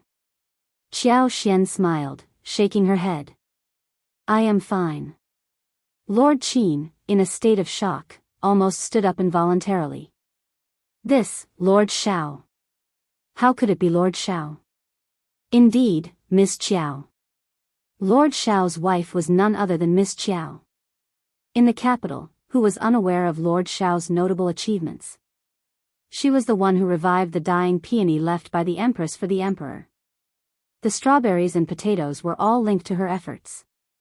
In the competition for a husband, the eldest daughter of the Tian family fell short against her, and the fourth princess consort sought to publicly reward her, only to be met with a firm rebuttal. No wonder, how could someone with such accomplishments display fear in the heavenly mansion government office? He should have realized, after all, how many women possessed such boldness. Lord Qian's emotions churned, and he couldn't help but cast a pitying glance at young Master Wen. This unfortunate soul. He might be smirking now, but tears might replace that smile later, wouldn't they? After all, these two individuals showed no fear even in the face of young Master Wen's master. Young Master Wen's eyes lit up upon seeing Shao Yunduan, followed by a subconscious pang of shame. Jealousy and hatred surged within him, intensifying his anger. This contemptible woman, how could she be wed to such an exceptional husband? Yet, what did it matter if he was outstanding? Soon, he would be reduced to nothing, trampled beneath young Master Wen's feet. Young Master Wen sneered maliciously, poised to speak. Shao Yunduan greeted Lord Qian with a nod. Lord Qian, it's been a while. Indeed, it's been quite a while, long time no see. Lord Shao, Lord Qian appeared a bit flustered. Casting a pointed glance at young Master Wen, he introduced himself with a smile. Young Master Wen, perhaps we haven't met. Allow me to enlighten you, I am Shao Yunduan, the top scorer of the last spring quarter exam and currently serving as a minister in the Ministry of Revenue. I've just escorted Princess Shuangfu back to the capital as a marriage envoy. And you are? Young Master Wen stood there with wide-open eyes, staring blankly at Shao Yunduan. The crowd erupted. What? This is the top scorer. The top scorer is so handsome. No wonder the eldest daughter of the Tian family can't forget him. Lord Shao is a true gentleman, and Madame Shao is no different. She's composed and dignified, and her words in court earlier carried weight. I believe her. I also trust that Madame Shao wouldn't lie. She's so compassionate. These poor children deserve our sympathy. Shao Yunduan spoke up, I've been here for a while, and since Lord Qian is conducting an investigation, I'm not here to interrupt. I've heard about the situation. Young Master Wen, are you speaking the truth? And these witnesses, Shao Yunduan glanced at them and sneered, are they telling the truth? Young Master Wen's legs quivered, and he stumbled to the ground unsteadily. His face turned pale, and he trembled uncontrollably. He certainly wanted to defend himself, but would it prove effective? If you find any errors, ads pop up, ads redirect, broken links, non-standard content, etc., please let us know each report so we can fix it as soon as possible. Chapter 1571. No wonder he faced Shao Yunduan, a figure so favored by the crown prince that even his own master dared not offend him. If Lord Qian were to lend his support, turning the case into a guaranteed victory, all issues would be resolved. It seemed like a foolproof plan. But could Shao Yunduan permit such a turn of events? The testimony from these witnesses alone would likely not withstand detailed scrutiny. Delving into specifics could expose significant flaws, not to mention the potential unraveling of other aspects of the case. No wonder Ms. Qiao displayed such arrogance. It all made sense now. Young Master Wen was filled with regret, wishing fervently to turn back time before sealing his fate. Lord, a man claiming to be young Master Wen's uncle is present. He says. Upon hearing this, young Master Wen clung to the announcement like a drowning person grasping at a straw. Overjoyed, he couldn't contain himself, urging, "Really? That's fantastic. Hurry, bring my uncle in." Lord Qin's mouth twitched at the corners as he suppressed the rising disgust. He nodded at the reporting bailiff. "Please, bring him in." Understood. A middle-aged man in his 40s, dressed in a dark green round robe adorned with intricate patterns, entered. Xiao Xian suddenly grasped the situation and turned to Shao Yunduan. In a hushed tone, Shao Yunduan explained, "He is the general manager of the fourth prince's mansion." Xiao Xian nodded, smiling inwardly. No wonder young Master Wen dared to be so audacious and domineering. It became clear why no noble in the capital bore the surname Wen with the qualifications to wield such authority. He was the nephew of the head chief of the fourth prince's residence. No wonder. The prime minister's officer held the esteemed rank of a seventh-ranked official and served as the chief steward of the prince's residence, adding to his aura of reverence. Naturally, the nephew of the head chief garnered increased significance. What outsiders remained unaware of was that this young Master Wen, known as Wen Fuxin, had been specially brought over from his hometown by the head chief. Upon achieving success, he felt a pang of sorrow for being childless. His brother and sister-in-law, sensing his yearning for an heir, voluntarily adopted his youngest son, bringing immense joy to him. Hence, 3 years ago, he eagerly brought Wen Fuxin from his hometown. The delay in changing the family lineage stemmed from the inauspicious timing for such alterations, guided by a fortune reader hired by head steward Wen. In approximately 6 months, he intended to request the fourth prince's permission to hold a ceremonial succession in their hometown. Despite the unchanged genealogy, he had always treated his nephew as his own son, reciprocated in kind by Wen Fuxin, who regarded him as his biological father. Head steward Wen found solace and joy in this filial bond, showering his son with extreme affection. At the fourth prince's residence and even among the elite families in the capital, many sought favor with Wen Fuxin owing to their ties to head steward Wen. With such connections, how could Wen Fuxin not grow arrogant? When head steward Wen arrived at court, Wen Fuxin's flustered heart settled, revealing a distressed countenance. "Uncle, you must ensure justice for me." Head steward Wen glanced at him, his brow furrowing slightly. He softly rebuked, "Nonsense. What do you mean by seeking justice from me? This is a court, and justice is presided over by Lord Qin. Lord Qin has always been just. I believe he will uphold justice, won't you, Lord Qin?" Lord Qin felt a twinge of annoyance, though his years as Heavenly Mansion's governor had made him adept at concealing his emotions. He maintained a neutral expression, nodding with a smile. "Indeed. Absolutely. If you find any errors, ads pop up, ads redirect, broken links, non-standard content, etc., please let us know each report so we can fix it as soon as possible." Chapter 1572, You Colluded. Lord Qin contemplated to himself, "I can't afford to offend either of you. I don't want to offend either of you. Since things have come to this, I'll do whatever you do.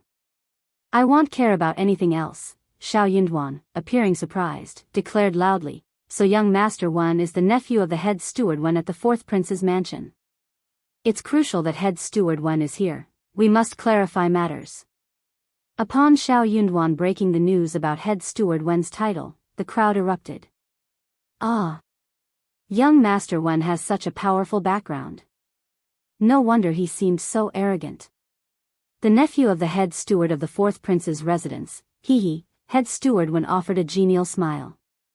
"Hee, we should clarify things. Lord Shao, scholars like you possess knowledge and the ability to present a strong case. Lord Shao, uphold justice and remain rational." Shao Yunduan sneered. "No way, no way. I also request that you refrain from bullying us, but I cannot afford to offend the fourth prince. Lord Shao certainly knows how to jest. Head steward Wen feigned a smile and turned to Lord Qin. Lord Qin, this case is crystal clear. Please render a judgment. Shao Yunduan questioned, what do you mean? I don't understand, Head Steward Wen. Head Steward Wen sneered. My nephew is an honest lad. He would never lie. With all the witnesses, isn't it clear enough? Xiao Xian interjected, so, Head Steward Wen also believes it's a conspiracy, that Lu Fu and I had premeditated discussions and set up a trap to harm young Master Wen? Head Steward Wen offered a fake smile. Isn't that the case? Of course not, Xiao Xian retorted with a sneer. I don't know Lu Fu and the others, and today, I just happened to be on my way to the Cloudwater Town farm. Coincidentally, I encountered them on my return to the city. Unable to tolerate your nephew's bullying, I had to intervene. What conspiracy is this? Shao Yunduan asserted, my wife is not acquainted with these individuals, that much is certain. Head Steward Wen maintained his insincere smile. That's what your family claims. Just saying you don't know them doesn't make it true. Of course, you won't admit it. Lu Fu and the others erupted in anger, exclaiming, ridiculous. We have no connection to Madame Shao. Upon seeing his uncle supporting him, young Master Wen immediately straightened his posture. You're just making excuses. This is all a fabrication. You are the ones who harmed me. Head Steward Wen affirmed, exactly. We have witnesses. How can their testimony be disregarded? Shao Yunduan responded sardonically, your witness is truly remarkable, even more adept than the lord overseeing the case. They somehow know that my wife and a few individuals conspired to harm your nephew. Both Head Steward Wen and young Master Wen insisted they would shamelessly persist to the end. Head Steward Wen had made up his mind. No one would dare testify, fearing reprisals from the fourth prince's mansion. Even if Lord Qin conducted an investigation, no one would speak up. So what if they did? Head Steward Wen could easily claim that Shao Yunduan had bribed them. As for the witnesses bribed by his nephew, he held no illusions about their testimony being useful. If Shao Yunduan and Ms. Qiao doubted these witnesses, it was perfect. That would provide a reason to detain them in court for further questioning. When he pleaded with the fourth prince upon returning, the fourth prince would relish seeing Shao Yunduan suffer. If you find any errors, ads pop up, ads redirect, broken links, non-standard content, etc., please let us know it report so we can fix it as soon as possible. Chapter 1573, What do you mean? This is it. As long as His Highness dispatched someone, it wouldn't be challenging for these witnesses to meet a sudden demise. Head Steward Wen contemplated shifting blame onto Shao Yunduan, claiming he was the one responsible for their deaths. He eagerly awaited to witness how Lord Shao, who had always been fortunate, would handle such a predicament. Xiao Xian and Shao Yunduan shared a similar sentiment. Although Xiao Xian couldn't quite grasp Shao Yunduan's implications, their mutual understanding allowed her to align with her husband's thought process. Consequently, Xiao Xian vehemently denied any knowledge of Lu Fu and the others, asserting the absurdity of the accusations against her. Lu Fu and the other children, frustrated and angered, turned red-faced, crying as they helplessly refuted the claims. Regardless of their protests, Wen Fuxin persisted in insisting that they were acquainted with Xiao Xian and conspired against him. She even insinuated Xiao Xian's jealousy, suggesting she resented the fourth princess consort for receiving assistance. However, lacking the significance and courage to retaliate directly, she orchestrated a scheme to harm herself, thereby implicating the fourth prince's mansion. Lu Fu and the others were on the verge of collapsing from sheer anger. Xiao Xian, astounded by the audacity, almost applauded. This was the epitome of a wild imagination. Young Master Wen truly exhibited a talent in this department. Head Steward Wen stood with pride. Though outwardly calm, he exuded internal satisfaction. How formidable could Shao Yunduan be? His lord had fallen victim to the trap he set. Not to mention the potatoes he supplied to the crown prince. Unforeseen was the close scrutiny from both the Ministry of Revenue and the palace. It resulted in a bountiful harvest, bringing immense joy to the Ministry of Revenue and the Emperor. Despite the significant reward bestowed upon the Crown Prince, His Highness remained in a state of deep depression. If he emerged victorious over Shao Yunduan this time, His Highness would surely hold him in high esteem. Unexpectedly, just as the confrontation reached a stalemate, Lu Fu's parents arrived. 3 men, their faces weathered and expressions stern, approached the court. The youngest sported a beard and a ponytail, appearing to be around 35 or 36 years old, while the other 2 were in their 40s. One had a blind eye, and the other walked with a limp in his right leg. Lu Fu and the others brightened up, exclaiming, "Uncle Zheng, Uncle Wu, Uncle Lu." Head Steward Wen and his nephew observed with disdain. It dawned on them that the families of these unfortunate boys were impoverished and dealing with physical disabilities. The audacity of such individuals to present themselves at this time amused Head Steward Wen and his nephew, who didn't bother concealing their scorn. As soon as the 3 men entered, Lu Fu and the others rushed towards them. The 3 men showered the children with affection, gently stroking and comforting them, all the while emanating an air of anger. Their expressions remained frigid. The 35-year-old man took deliberate steps forward, straightening his back. His gaze swept across Lord Qin before settling on Head Steward Wen. His eyes, dark and unfathomable, exuded a chilling coldness. Under this penetrating stare, Head Steward Wen involuntarily shivered, sensing a bone-chilling chill creeping up from the soles of his feet, when Fu Xin, unable to match his uncle's composure, visibly trembled. His expression changed, and he stood rigidly on the sidelines, instinctively lightening his breath. Shao Fu and the others are unfamiliar with Lord Shao and Madame Shao. It's absurd to suggest they conspired to frame your nephew. If you find any errors, ads pop up, ads redirect, broken links, non-standard content, etc., please let us know each report so we can fix it as soon as possible. Chapter 1574, Identity. Head Steward Wen sneered. The unintended suppression by the presence of a few individuals with disabilities fueled his shame and anger, causing him to lose control. He bellowed, "You're all colluding. Naturally, you'll say that. I won't lie." Xianxia handed over a dark red, weathered oilcloth bag, stating coldly, "Lord Qin will understand when he sees it." Head Steward Wen's forced smile grew more malicious. He retorted sharply, "What? Are you attempting to bribe right in front of me?" Shao Yunduan sneered, "What can you expect from a hog but a grunt?" "What did you say?" "To smear someone and hurl insults. What can you expect from a hog but a grunt?" "You," Lord Qin intervened, coughing. "Bring it up." Since they presented it personally, he had to inspect it himself. The oilskin bag was swiftly placed before Lord Qin. As he opened it, he casually picked up a folded piece of paper and glanced at it. His expression underwent a drastic change. He glanced at the others, his eyes widening, and his hands trembling involuntarily. His expression became indescribably complex, revealing inner turmoil. Head Steward Wen and his nephew were left stunned, perplexed by the unexpected turn of events. Observing Lord Qin's reaction, Head Steward Wen, usually confident, struggled to maintain composure. He exchanged glances with Shao Yunduan, who remained stoic. Head Steward Wen put on a fake smile and addressed Lord Qin. "Lord Qin, what is the matter? Has Lord Qin found something?" Lord Qin, torn by conflicting emotions, raised his eyebrows and replied, "Why don't we temporarily halt the proceedings and investigate further?" It was a common phrase used in governmental offices. It implied that the case was not suitable for public interrogation. "Why not transfer it to the back hall and discuss it in detail?" Xianxia barely hesitated. Instead, he seemed to sigh in relief and promptly expressed his agreement. "Certainly, but it's at Lord Qin's discretion."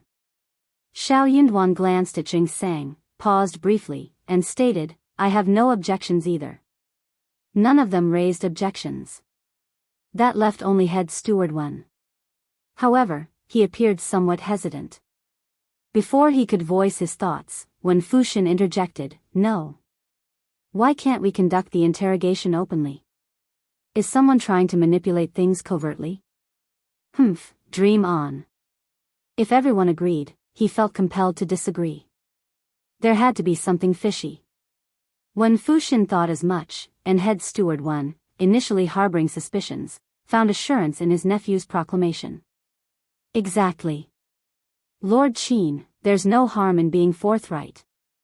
Lord Qin regarded head steward Wan and his nephew with pity. It seemed they might not comprehend the consequences of their actions. Since they were resolute in their stance, why not fulfill their wish? Having already suggested the idea, and with their rejection, Lord Qin felt justified. Even if the fourth prince were dissatisfied, he couldn't be blamed. In that case, it's settled. Lord Qin rose, bowed slightly, and cupped his hands towards Xianxia. General Zheng, please proceed. General Zheng? What kind of general was this? Did they mishear, or did Lord Qin misspeak? Head steward Wan and his nephew exchanged bewildered glances, attempting to discern each other's expressions as if questioning the accuracy of what they heard. The onlookers were also taken aback. The surrounding commoners were left in shock, their gasps audible. What? What did Lord Qin say just now? Did you hear that? If you find any errors, ads pop up, ads redirect, broken links, non-standard content, etc., please let us know each report so we can fix it as soon as possible. Chapter 1575. It actually became like this. I didn't hear it. I must have heard wrongly. Xianxia chuckled self-deprecatingly. Lord Qin, please, I'm no longer a general. I'm just a commoner now.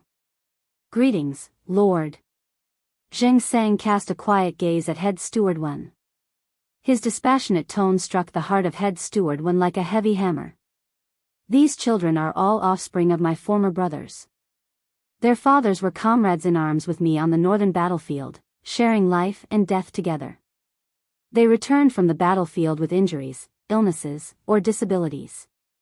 A decade has passed, and many are no longer with us. Some of these children have lost their fathers, and others have lost both parents. In our residence, there are no fewer than 20 to 30 children in similar circumstances. Over 10 disabled brothers, like their fathers, are still grappling with life.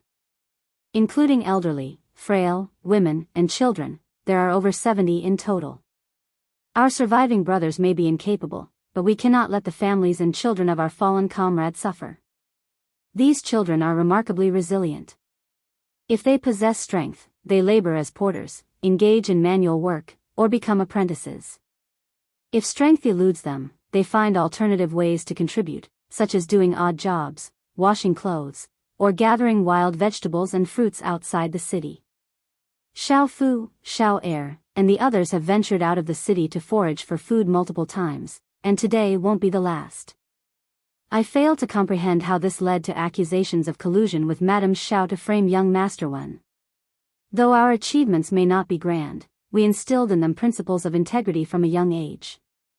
If they were to commit such an act, I want to shield them from your judgment.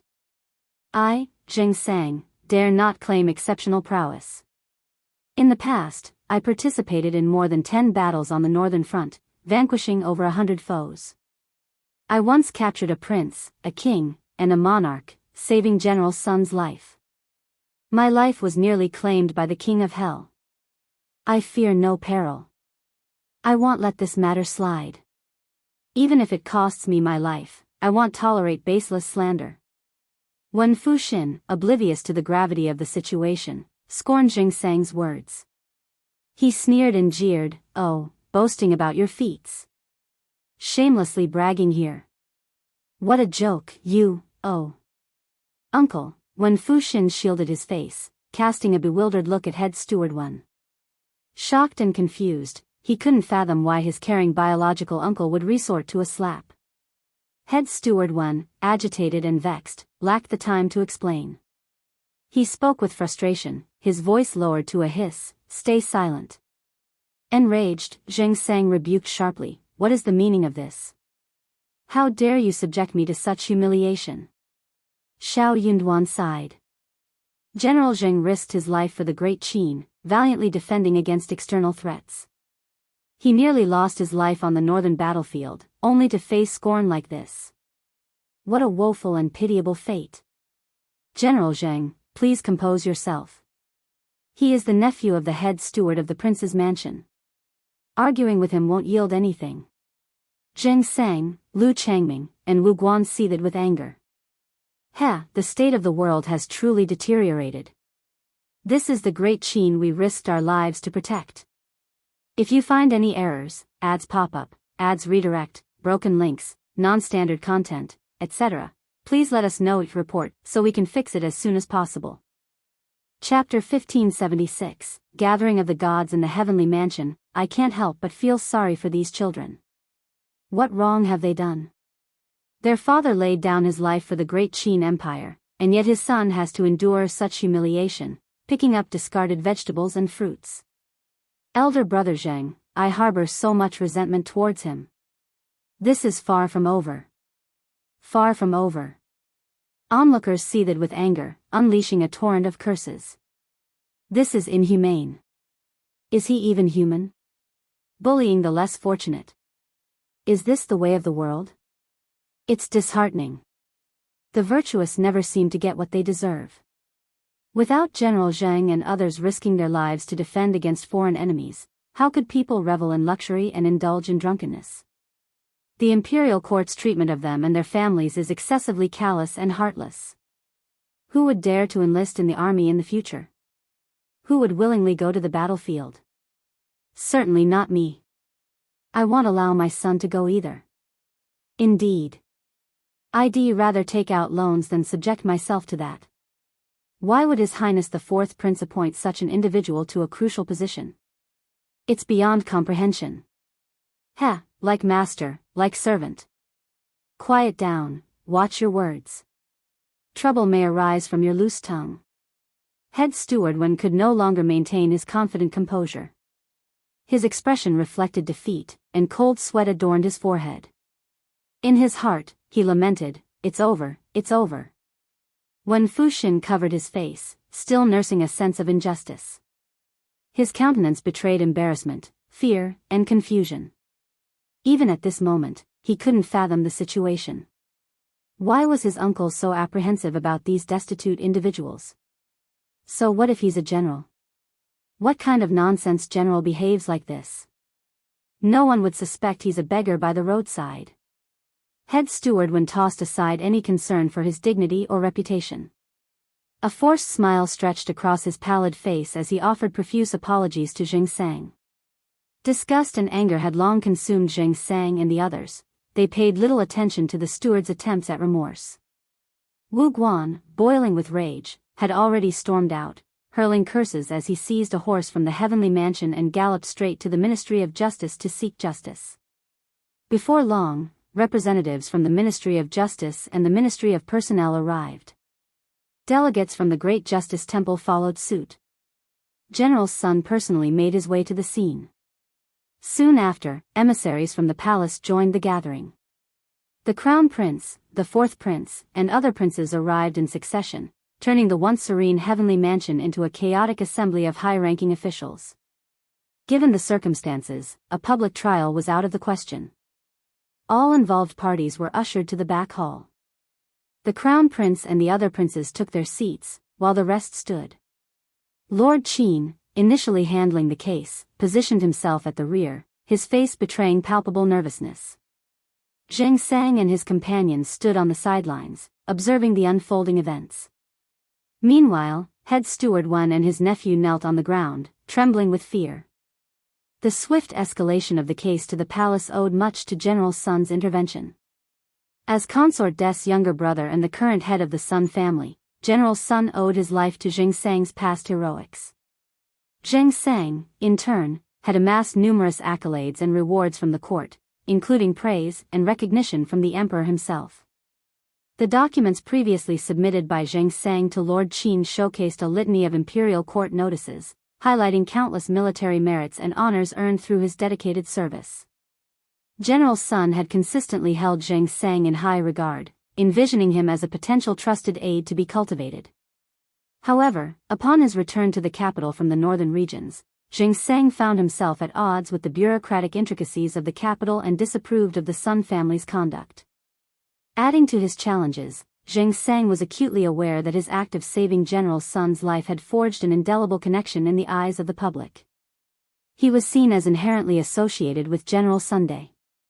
Beyond his reliance on General Sun, he recognized that establishing himself independently would be an uphill battle. If you find any errors, ads pop up, ads redirect, broken links, non-standard content, etc., please let us know each report so we can fix it as soon as possible. Chapter 1577. But this time, it's too much. However, he harbored no desire to become entangled with the Sun family. As a result, he made the difficult decision to resign. Despite the numerous comrades he had lost on the battlefield and being an orphan without familial ties, he chose not to return to his hometown. Instead, he remained in the capital, dedicated to caring for the families of his fallen brothers. Gradually, a community of such individuals gathered around him, numbering nearly 76. They resided in a makeshift slum in North City, facing the challenges of being orphans, widows, or disabled veterans retired from the battlefield. Many grappled with illnesses, lacking access to proper medical care. Most were unversed in administrative matters, finding solace only in labor-intensive, physically demanding tasks. Despite their hardships, they gritted their teeth and persevered. Throughout these years, Xianxia never sought out General Sun. However, the accumulation of a decade's worth of difficulties and resentment within him finally reached a breaking point. A spark ignited, resulting in a resounding explosion, today's incident. Upon hearing the news, General Sun, being the second prince's uncle, found joy in the opportunity. He promptly consulted with an advisor, informed his wife, and had Princess Concubine Virtue report the matter to the emperor. Princess Concubine Virtue urgently sought an audience with the emperor, considering the involvement of Lord Shao, Madame Shao, and a general with significant past contributions, an affair worthy of the emperor's attention. The crown prince and the other princes could not afford to remain passive in the face of an incident within the palace, particularly the crown prince, who would undoubtedly be compelled to intervene. The atmosphere at the scene soured. The fourth prince maintained an expressionless demeanor, harboring a wish to kick both individuals to their demise. It appeared that the person in charge treated his dog poorly. Treating the dog too well would imply it was a human with the freedom to act as it pleased. Since it was a dog, all the unscrupulous actions would be attributed to the master. Once everyone was assembled, the crown prince let out a sigh and cast a complex look at Shao Yunduan. He inquired, "Officer Shao, what is happening? Enlighten me." As Shao Yunduan was the most knowledgeable among those involved, he assumed the role of questioning. Wen Fuxin remained utterly clueless, still muddled and unaware of the situation. Observing the presence of the crown prince, the fourth prince, the second prince, and the third prince, he felt an unexpected surge of excitement. What did this signify? It meant that his uncle held considerable influence. See, the crown prince and the fourth prince were both present. His uncle, as the trusted aide of the fourth prince, surely wouldn't let them suffer. The crown prince, known for his benevolence, wouldn't disrespect the fourth prince.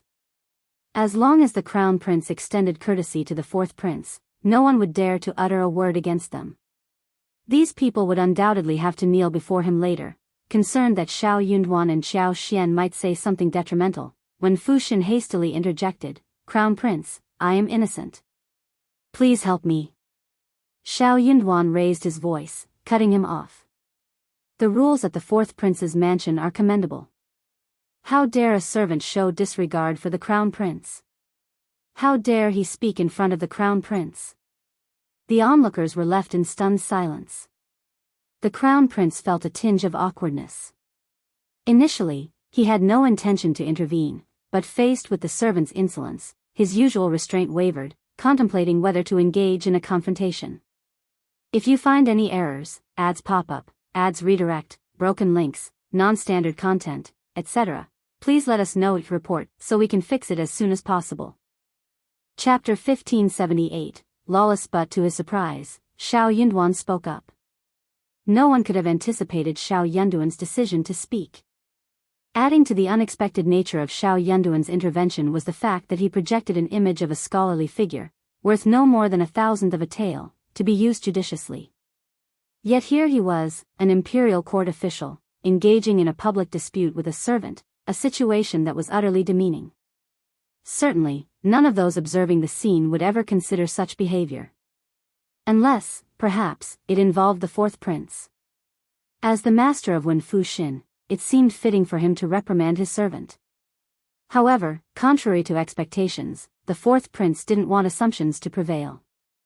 Upon hearing Wen Fuxin speak, he involuntarily sighed in relief, planning to scold him later and allow him to explain himself first. Shao Yunduan's careless comment caught everyone off guard. Unable to tolerate it any longer, one of the fourth prince's aides sneered and calmly remarked, "Lord Shao, is it necessary to be so serious with a mere servant? It seems a bit demeaning." The crown prince, feeling embarrassed, became even more uncomfortable. "Your lordship, you're mistaken," Shao Yunduan responded with a serious tone. How could a mere servant of the fourth prince show disrespect to the crown prince? What would people think? They might assume the fourth prince harbors ulterior motives and cares little for the crown prince. How else could a servant dare to be so presumptuous? Such an act could tarnish the reputation of the fourth prince. "I am doing this for his sake. We adhere to the rules of the Tian family. It's not child's play. Why shouldn't we take it seriously? Consult the elders of the Ministry of Rights if you doubt whether a servant can belittle the crown prince without repercussions. It's a matter of principle." The advisor was left speechless, cursing Shao Yunduan internally for his quibbling and reasoning. Despite his frustration, he lowered his head, refraining from challenging Shao Yunduan. Glaring at Wen Fuxin, the fourth prince scolded him in a low voice, "You, insolent servant. Who gave you permission to speak out of turn? Are you trying to sow discord between the crown prince and me? Apologize to the crown prince immediately." His gaze bore into Shao Yunduan, harboring a desire to see him pay dearly for his words. Wen Fuxin, visibly terrified, paled as he hastily prostrated himself before the crown prince. "I'm innocent. I'm innocent. Crown prince, please have mercy. I never meant to disrespect you. I only feared that Lord Shao would utter baseless accusations. Enough, I won't argue with you any further. You may leave." Recalling Shao Yunduan's remarks, the crown prince couldn't help but feel repulsed. Listening to someone badmouth Shao Yunduan, even though it was Shao Yunduan himself doing the talking, left a bitter taste. No wonder Officer Shao was infuriated and refused to show any courtesy to Wen Fuxin. Such a slave was undoubtedly of questionable character. Despite his feelings, the crown prince, mindful of decorum, extended a modicum of courtesy to Shao Yunduan. "Officer Shao, please proceed." Shao Yunduan responded, "Ms. Qiao is the key witness." "Ms. Qiao, could you please provide your account of the events?" "Yes," Qiao Xian began, narrating the details. Subsequently, they questioned Lu Fu and the others, who corroborated the truth. The tales were humiliating, distressing, and filled with sorrow and outrage. As the accounts unfolded, tears were shed, and sobs punctuated the air. The ministers directed their gazes at head steward Wan and his nephew, further stoking the crown prince's anger. Zheng Sang and the others shared in the collective heartbreak and indignation. Wu Guan clenched his teeth and spat, yearning to mete out punishment to Wen Fuxin. General Sun, incensed, voiced his outrage. "This is beyond the pale. Utterly despicable. How could you subject these children to such humiliation? Have you no humanity? If you find any errors, ads pop up, ads redirect, broken links, non-standard content, etc., please let us know it report so we can fix it as soon as possible." Chapter 1579. Head Steward Wen's Dizziness. Wen Fuxin persisted in his attempt to quibble. Shut up." Head Steward Wen delivered a forceful kick to his chest without a hint of mercy. The impact sent Wen Fuxin sprawling backward on the ground, clutching his throbbing chest. Surprised, he looked up at his uncle and stammered, "Uncle, bastard." Head Steward Wen's eyes bore into him with disappointment. He gritted his teeth and admonished, "The Crown Prince is granting you an opportunity. Spit out the truth. If you dare conceal anything, you can kiss your sorry life goodbye." Despite the presence of court officials, the Crown Prince, numerous princes, Shao Yunduan, and Xianxia, the sensitivity of their identities loomed large.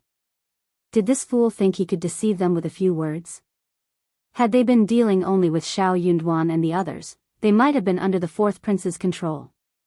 Facing a group of commoners, perhaps they could have turned a blind eye and cooperated, but the circumstances had changed. Wen Fuxin was dumbfounded. It's easy for a person to puff up and float, but abruptly deflating them is a challenging task. It evokes embarrassment and resistance from the core. Xianxia sneered. Crown Prince, please conduct a thorough investigation. I demand justice. Cough, General Zheng, rest assured. I will provide a satisfactory explanation, the Crown Prince assured. General Sun, indignant, addressed Xianxia, Little Zheng, don't be disheartened. I won't let you endure such humiliation and injustice. You're all esteemed defenders of Great Qin, sacrificing for our country and its prosperity. With the imperial court, the emperor, and the crown prince aware of this, they won't turn a blind eye. Without your contributions, Great Qin wouldn't enjoy its stability and prosperity. You shouldn't be subjected to such treatment. It's a letdown for the soldiers and the commoners alike. Head Steward Wen teetered on the verge of losing consciousness. His heart pounded so rapidly that each breath seemed a struggle. Wen Fuxin belatedly grasped the gravity of the situation. Observing the dignitaries, whose mere presence could create seismic shifts, sporting stern expressions, he couldn't deny the impending trouble. Wen Fuxin lacked audacity, often trembling in the face of power he misused to intimidate others. As the reality set in, fear gnawed at him, and his body quivered uncontrollably. Desiring to proclaim his innocence, the words stuck in his throat. He rose and knelt on the ground, initiating a rapid sequence of kowtows. Dong dong dong. He implored, Crown Prince, spare me. Crown Prince, spare me. Your Highness, spare me, Wu Guan, with disdain, spat and coldly rebuked, shameless. Disgusting. The Crown Prince's countenance darkened. So, it turns out you are the perpetrator, the one inflicting harm on others? Wen Fuxin could only kowtow, his face drained of color, unable to utter a single word. The Crown Prince erupted, bastard. Head Steward Wen, acknowledging his failure, joined his nephew on the ground, incessantly kowtowing. Crown Prince, please calm down. I failed in guiding my nephew. Am also at fault. Please grant us a chance to rectify our ways. If you find any errors, ads pop up, ads redirect, broken links, non-standard content, etc., please let us know each report so we can fix it as soon as possible. Chapter 1580, Lord Qin's headache. General Sun sneered. Head Steward Wen truly lives up to his title, decisive and bold. If not for the uproar today, would he have shown such courage? I heard that just moments ago, when he stood in the heavenly mansion Yaman's court, he exuded arrogance. Shao Yunduan spoke calmly, General Sun makes a valid point. Head Steward Wen accused my wife of colluding with Shao Fu to harm his nephew. I find it peculiar that he wasn't present during the incident, yet he seemed well informed. Shouldn't Lord Qin have been the one to question him? Xianxia added with a cold tone, Lord Shao is correct. Before the Crown Prince and others were made aware, you didn't express concern about failing to guide your nephew properly. Now you seek a chance for redemption? What kind of game are you playing with us? General Sun slammed the table. This is beyond forgiveness. The fourth prince harbored deep animosity, yet he understood that the head steward's tenure was doomed. Even if his life were spared, the position of head steward was forfeit, and his nephew's fate far from assured. General Sun and the second brother wouldn't let the matter rest, and his father would struggle to justify it. Attempting to garner support from the generals was futile, who would believe him after witnessing the fate of Xianxia and the others. The fourth prince, foreseeing trouble down the line, decided to distance himself from the head steward. Coldly, he declared, I know nothing of this affair. If I did, you wouldn't escape unscathed. Given the current situation, Crown Prince, these two are your responsibility. Whether you choose punishment or interrogation, it's in your hands. Head Steward Wen and Wen Fuxin immediately collapsed, wailing on the ground. Crown Prince, irritated, frowned and ordered, "Gag them and take them away." Lord Qin promptly complied. Soon, individuals approached, muffling the cries and swiftly escorting them out.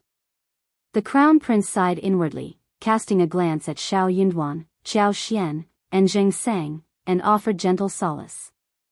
"I understand that you've all endured injustice. Those individuals are despicable and tyrannical, deserving no easy forgiveness. Let Lord Qin handle the interrogation, and will thoroughly investigate the matter. Well, address it according to your wishes." Jianghu and Shao Yunduan expressed no objections.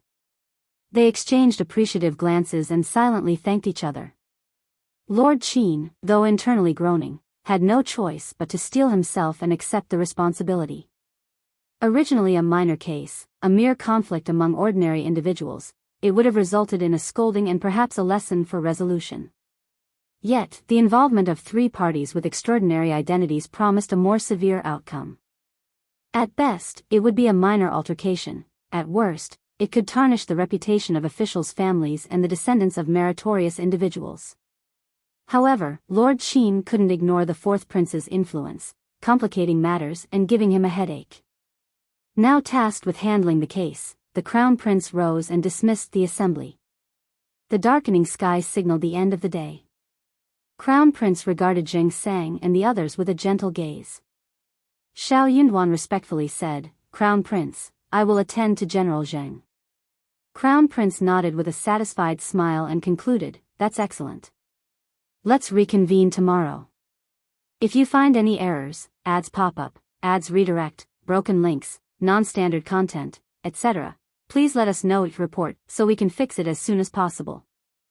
Chapter 1581. Pretending not to know, it was evident that he intended to summon Jianghu for a meaningful conversation, possibly discussing the prospect of offering him an official position.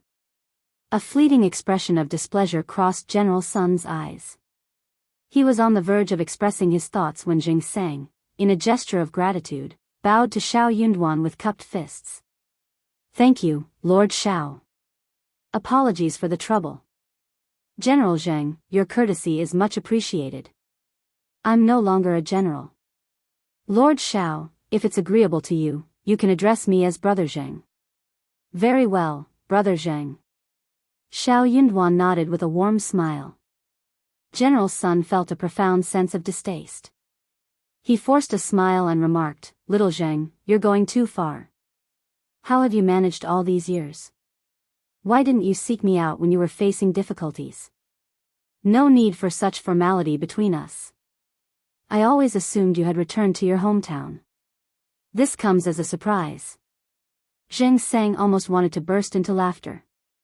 Living in the northern city slums with many others, all of them with known identities, how could General Sun not be aware? It seemed like he was pretending not to know. He disliked officialdom and was inept at ingratiating himself with others. He couldn't tolerate such people and circumstances. After all these years, what remained? How could General Sun still remember? Though the word sounded amiable, if he truly went to seek General Sun out, he would probably have been irritated long ago, right? Having weathered the hardships of the world, Jianghu was no longer the person he used to be. Despite his internal disdain, he concealed it well and respectfully replied to General Sun, "I'm ashamed. I've been drifting aimlessly all these years, and I don't have the face to seek you out, General." General Sun laughed and affectionately patted his shoulder. "You're too modest. Let's not dwell on it tonight. Remember to visit my residence tomorrow." "Yes, General." General Sun had initially anticipated a refusal, or at least some hesitation before acceptance. To his surprise, Jianghu agreed readily, leaving him slightly stunned. Chuckling, General Sun departed, offering a reminder, "Oh, don't forget." "Of course not," Jianghu replied. Mockery brewed within Jianghu's heart. In the blink of an eye, the heavenly mansion was empty, with only Jianghu, Shao Yunduan, and Xianxia remaining. Jianghu expressed his gratitude to Xianxia, bowing with cupped fists. "Thank you, Madam Shao. Wu Guan and Lu Changming also hastened to bow and express their thanks. Thank you so much, Madam Shao. Without your assistance today, these children, sigh. Lu Fu added. Zheng Sang sighed and called the children forward to thank Xiao Xian. Taking Qing Lian and Xiao Qiao by their hands, Xiao Xian directed Lu Fu to follow. She smiled and said, Don't be so modest, Brother Zheng. You're too kind. I'm just doing what needs to be done. After a brief pause, she added with a half-joking smile, Actually, I'm relying on my husband's fearlessness. Some may find it challenging to lend a hand, but no one dares to refuse. Zheng Sang chuckled. Regardless, we owe a debt of gratitude to Madame Shao and Lord Shao. Shao Yunduan suggested, Let's head to our house first. It's nearby. You can freshen up, have a meal, and I'll arrange for your return later. After a moment's thought, Zheng Sang nodded with a smile. Thank you, Lord Shao and Madame Shao. Xiao Xian excitedly chimed in, Absolutely, you're most welcome. If you find any errors, ads pop up, ads redirect, broken links, non-standard content, etc., please let us know each report so we can fix it as soon as possible. Chapter 1582. Today, he used them. Xiao Xian instructed Songshi and Qing Yan to head home, order food from a nearby restaurant, and prepare boiling water. Turning to Zheng Sang and the others, Shao Yunduan suggested, Brother Zheng, no need for formalities. Just call me by my name. Zheng Sang readily accepted the familiarity. Brother Yunduan. The two women exchanged glances and shared a laugh. Although one carriage wasn't sufficient, Lord Qin, considerate as always, arranged for an additional one. Shao Yunduan and the group traveled to his house in separate vehicles. The children, especially fond of Xiao Xian, accompanied her, Shao Yunduan, Zheng Sang, and the rest. During the journey, Wu Guan and Lu Changming expressed their excitement. They felt relieved after finally venting their anger today, hinting at the countless grievances they had endured over the years. Having been fearless warriors on the battlefield, they returned to the city bearing injuries, illnesses, and missing limbs. Once mighty, now they had to endure humiliations and submit for a meal. The stark contrast between their past and present experiences weighed heavily on their hearts. Shao Yunduan couldn't help but sigh inwardly. He acknowledged having used them to his advantage today. Prompted by Lixia's information, he swiftly arrived at the heavenly mansion. While Xiao Xian was unfamiliar with Fu Wenxin, Shao Yunduan recognized him. Observing the fourth prince's attempt to manipulate the crown prince, an idea occurred to him. Why not seize this opportune moment? Rather than rushing forward, he blended into the crowd, opting to observe the unfolding developments. Shao Yunduan exuded confidence, firmly believing that his wife wouldn't succumb easily. Rather than approaching the scene directly, he instructed Lixia to keep an eye on the crowd.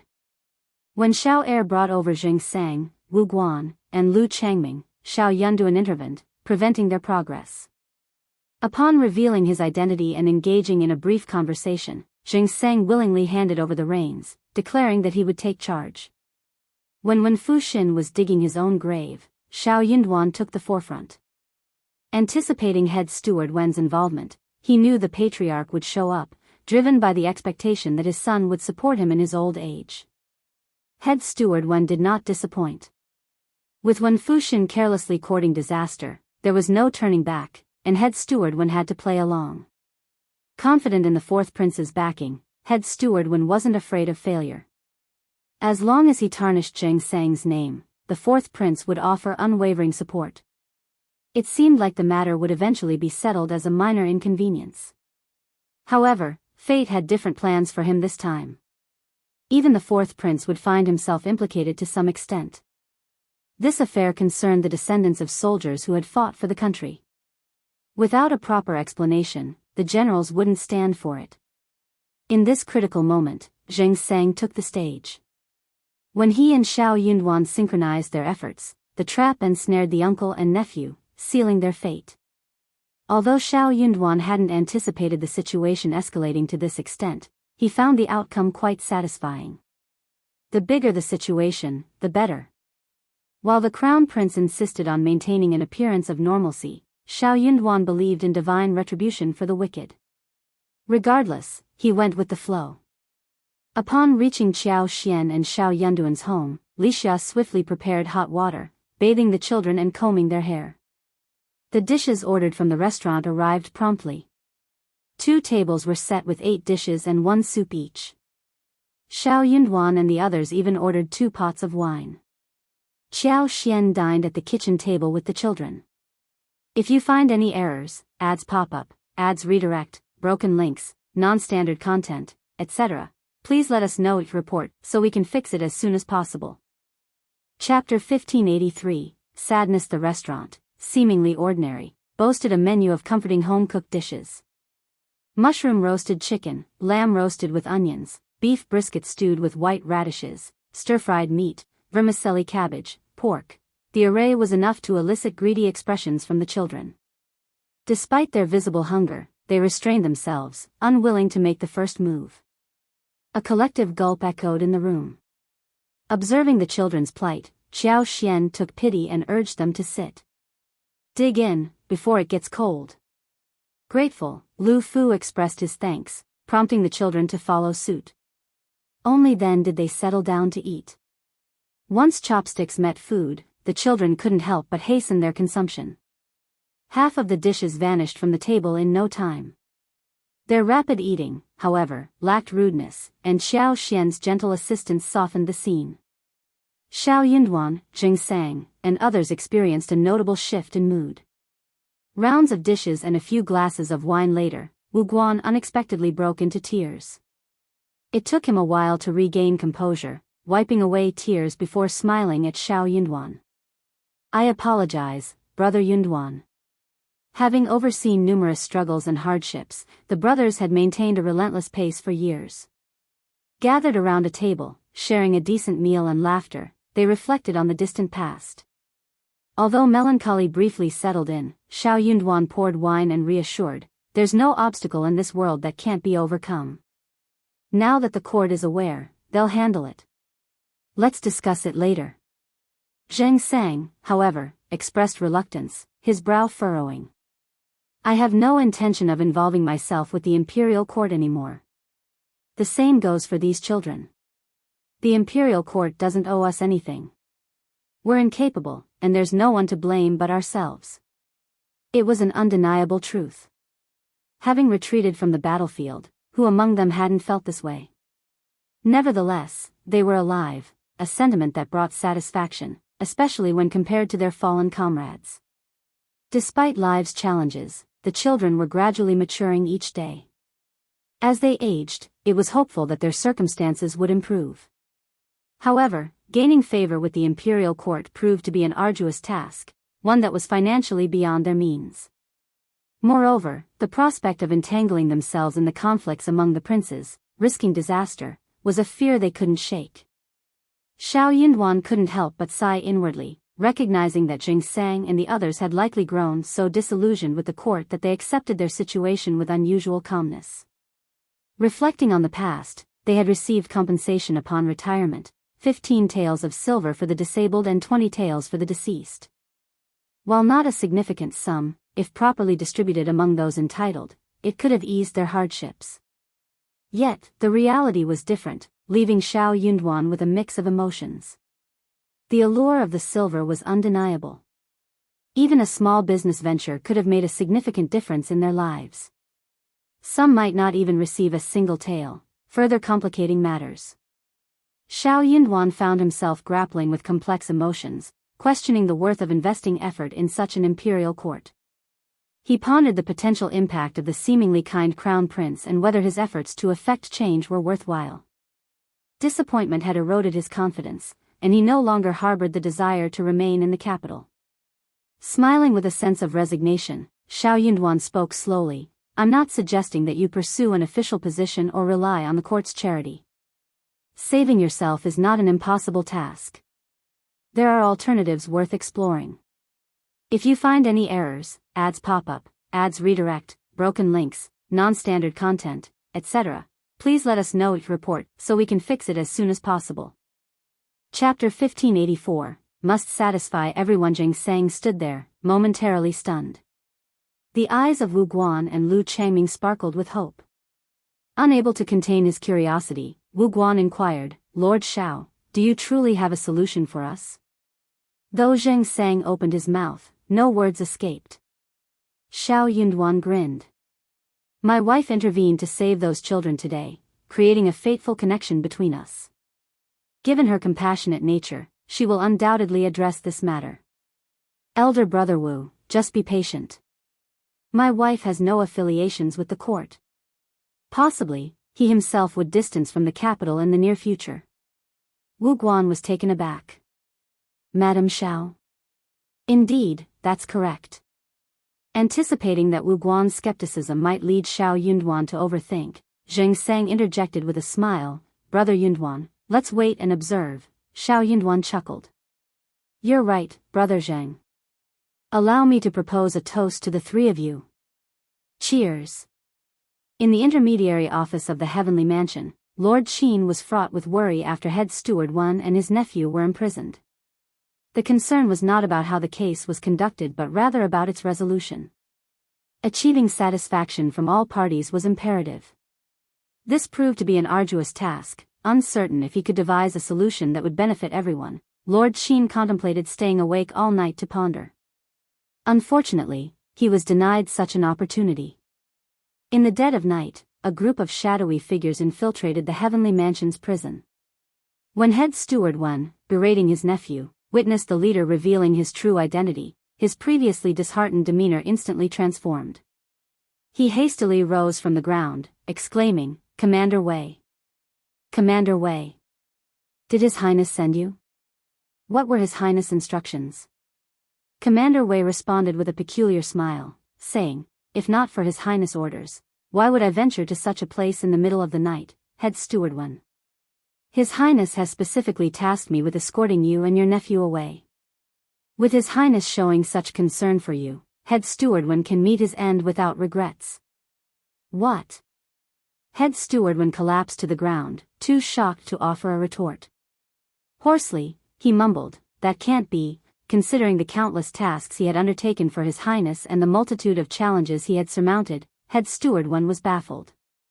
His loyalty, dedication, and constant worry for His Highness had earned him the position of head steward in the fourth prince's residence. Could His Highness truly forsake him over a trivial matter? Not only forsake him but also seek his life? It seemed inconceivable. Wan Fuxin's mind went blank. He was utterly stupefied. Commander Wei sneered with disdain. "If we don't handle this matter decisively, the generals won't be appeased, and General Sun and the second prince won't let it slide easily. Protecting you would erode the general's confidence in His Highness and foster resentment. Head Steward Wan, do you believe yourself worthy of that?" Head Steward Wan tried to speak. Commander Wei scoffed. "Consider yourself fortunate that His Highness didn't dismember you. If you gracefully end your own life, you might still secure a decent burial. It's your misfortune that you didn't properly discipline your nephew, and you crossed paths with those people today. That's the hand of fate. Just accept it." Had he only clashed with Madame Shao, he might have endured numerous beatings and offered numerous apologies. However, Madame Shao wasn't the only one he had offended. The identity of the person he had antagonized was exceedingly sensitive. "If you find any errors, ads pop up, ads redirect, broken links, non-standard content, etc., please let us know each report so we can fix it as soon as possible." Chapter 1585, Suicide. How could Head Steward Wan fail to grasp the fourth prince's intentions? It became glaringly apparent as Commander Wei spoke, confirming the grim reality. Head Steward Wan realized he was truly in dire straits this time. "It's my fault.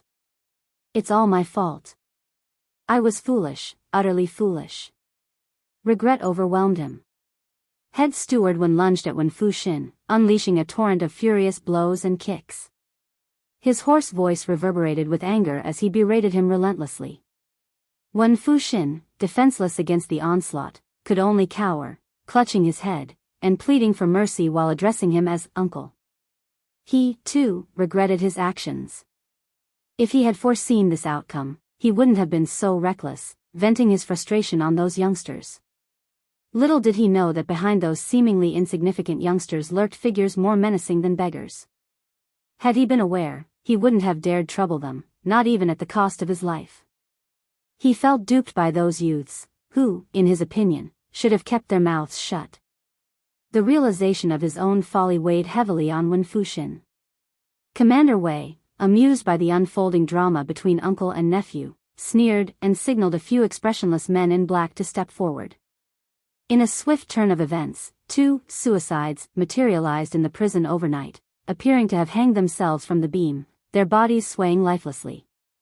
The following morning, Lord Qin, who had spent the night sleepless with a pounding headache, was met with an even more staggering revelation. Head Steward Wen and his nephew had apparently taken their own lives in the Heavenly Mansion's prison. The shock was so intense that Lord Qin nearly lost his footing. A wave of frustration washed over Lord Qin.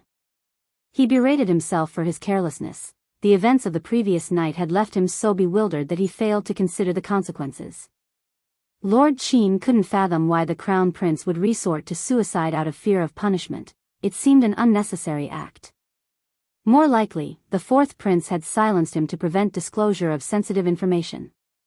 As head steward of the prince's residence, Head Steward Wen likely held numerous secrets about the 4th Prince, making a swift decision from the prince understandable. However, with the death occurring in his domain, Lord Qin faced the repercussions. The dilemma weighed heavily on him, and he pondered his next course of action. Enduring his headache, Lord Qin ordered the removal of the corpses, instructing their proper placement. Simultaneously, he summoned 2 grandmasters to strategize. Following the discussion, he dispatched messengers to report to the 4th Prince's residence in the East Palace. Ultimately, Lord Qin personally visited the East Palace to apprise the Crown Prince of the situation and extend his apologies. He acknowledged that had he been more vigilant, the tragedy might have been averted. The Crown Prince sighed, expressing his regret. They possessed some courage, but this extreme step was unnecessary. Nonetheless, if they've chosen this path, there's little we can do to dissuade them. Let's conclude the matter here. Proceed to my 4th brother's residence to discuss closing the case, then inform Officer Shao and General Zheng. Yes, Crown Prince. Your understanding is deeply appreciated. I am truly sorry, Lord Qin replied. The Crown Prince's words established the tone for the situation, providing Lord Qin with some relief. Yet, a sense of bewilderment lingered. Was the Crown Prince's side genuine or feigned? Lord Qin found himself unable to discern the Crown Prince's true sentiments, contemplating the enigma of the higher-ups' thinking. In the end, he sighed in resignation. The Crown Prince remained an enigma, his thoughts unfathomable. If you find any errors, ads pop up, ads redirect, broken links, non-standard content, etc., please let us know at report so we can fix it as soon as possible. Chapter 1586, Too terrifying in truth. The benevolent Crown Prince genuinely held these sentiments, and his emotions were sincere from the depths of his heart. Reflecting on Shao Yunduan's words spoken at the Heavenly Mansion in front of the 4th Prince the previous day, the Crown Prince felt a sudden pang of sympathy for his brother. Simultaneously, he understood that Shao Yunduan likely harbored resentment against him. Recognizing this, he grappled with conflicting emotions. Lord Qin, pushing aside his tangled thoughts, hastened back to the 4th Prince's residence. The 4th Prince conveyed surprise, shock, heartache, and sighs, ultimately expressing a mix of sadness and magnanimity. Despite Head Steward Wen's lack of actual wrongdoing, the prince acknowledged his choice to atone for his perceived sins through punishment. In light of this, the 4th Prince arranged for the residents to handle the funeral proceedings and ensure a proper burial. This move aimed to appease Madame Shao, Lord Shao, and General Zheng. Lord Qin's heart chilled at the turn of events. Struggling to maintain composure, he respectfully bowed and offered praises to the 4th Prince, nearly escaping the residence. The experience was chilling.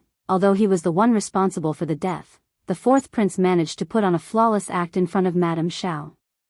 The deception was unnerving. With the perpetrator having ostensibly committed suicide, the matter concluded naturally. Xiao Xian and Shao Yunduan, however, remained skeptical of the alleged suicides by the chief steward's uncle and nephew, knowing that the impact and consequences of the incident were substantial. While serious, it didn't warrant the uncle and nephew paying with their lives. They would prostrate themselves, offering apologies. The punishment would involve numerous beatings and confinement for several months, perhaps even half a year. However, the notion that the uncle and nephew would willingly commit suicide raised doubts. Did they possess the courage for such a drastic step? Who else, besides the fourth prince, would have both the motive and capability to orchestrate such an event? The fourth prince is truly ruthless. Xianxia exclaimed. Shao Yunduan sneered. He's not the one facing death, so why wouldn't he resort to it? Despite his abilities, he remains a servant. While Shao Yunduan acknowledged the fourth prince's capabilities, he didn't view the situation as a loss. Seizing an opportunity to neutralize a capable servant seemed a pragmatic move. Upon learning of the outcome, Xianxia and the others maintained silence. Having promised General Sun a visit to the Sun residence, Xianxia adhered to his commitment. However, General Sun was unexpectedly absent due to urgent matters. The Sun family's head steward extended a warm invitation to Xianxia, expressing apologies on behalf of General Sun. General Sun had to leave the city urgently. He insisted that if General Zheng arrived, we should extend our hospitality and entertain him. Xianxia concealed the mockery deep within him, adopting a composed demeanor and expressing around 30 to 40% gratitude. Having witnessed much of life's complexities, he no longer harbored illusions. A decade ago, he could have garnered attention and saved General Sun's life, earning the general's favor. However, with the passage of time, Xianxia lacked official standing, societal status, influential connections, and a notable family background. It was unrealistic for General Sun to genuinely regard him with importance. If you find any errors, ads pop up, ads redirect, broken links, non-standard content, etc., please let us know each report so we can fix it as soon as possible. Chapter 1587. He knew 10 years ago yesterday's expressions of gratitude were mere formalities. While General Sun's words seemed initiated by politeness, Xianxia couldn't afford to be criticized for mistreating his savior. Despite General Sun's status, he felt compelled to honor the invitation. However, with the recent suicides of the uncle and nephew in the Heavenly Mansion's prison, any potential leverage that General Sun and the second prince could exploit had dissipated. Given these circumstances, Xianxia questioned whether General Sun would still extend his goodwill. Familiar with the duplicity and varied behaviors of dignitaries a decade ago, Xianxia's understanding deepened over time. After sipping tea and engaging in a brief conversation with the butler, Xianxia rose to depart. Before leaving, he expressed gratitude, making clear his reluctance to return to officialdom. He emphasized that he appreciated General Sun's kindness but had no intention of resuming his bureaucratic duties. I will always be grateful, and I hope for your success and fulfillment of your desires, he added. The butler, somewhat relieved, awkwardly smiled and assured Xianxia that he would convey the message to General Sun. Notably, he refrained from attempting to persuade Xianxia to stay, revealing General Sun's apprehension about any potential insistence on repayment for the life-saving grace. Expressing his thanks, Xianxia received a small silver token of appreciation from the butler. Here is 300 taels of silver, the butler said, acknowledging Xianxia's challenging situation. This is a modest gesture of our gratitude. Please accept it, General Zheng, and don't feel obliged to decline. Xianxia had no desire for it whatsoever. A decade ago, he would have steadfastly refused any form of assistance. Now, after a moment's hesitation, he accepted the envelope containing the banknotes. Thank you, General.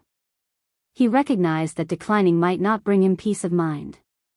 Besides, with people of various ages, ailments, disabilities, and lacking in essentials, 300 taels held significant value.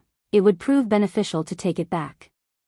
Expressing sincere thanks, Xianxia couldn't ignore the potential intentions behind General Sun's gesture. Nevertheless, he had gained something from the encounter, and gratitude was only natural. As Xianxia left, General Sun emerged from behind the partition. Old master, the butler hastened forward and bowed, conveying, this man is quite astute. He doesn't linger on matters unnecessarily. Having prepared various words, the butler found himself with no opportunity to share them. General Sun's eyes flickered, a sense of inexplicable frustration settling in. The feeling of hitting cotton did little to uplift his mood, and he recognized a deeper turmoil within himself. Let it be. After a brief pause, General Sun uttered these words and walked away with firm strides. If you find any errors, ads pop up, ads redirect, broken links, non-standard content, etc., please let us know it report so we can fix it as soon as possible. Chapter 1588, What is he trying to do? He was a beggar who had left the bureaucracy 10 years ago, now struggling in destitution. Regardless of his past bravery and excellence, in Emperor Xian's eyes, such an individual was considered worthless and not worth the emperor's attention. Shao Yunduan received a summons to appear in court. Kneeling in the intermediate hall of the Thousand Autumn Palace, Shao Yunduan faced the emperor's scathing reprimands. Emperor Xian of Qi, known for his intelligence, was also conceited and selfish. He had zero tolerance for scheming or anyone, even those who had previously praised him or made significant contributions. Emperor Xian was well informed about the events at the Heavenly Mansion's government office, including the subsequent developments. His keen mind allowed him to discern Shao Yunduan's involvement in the unfolding events. The emperor's thoughts raced, and it didn't take much for him to deduce Shao Yunduan's role.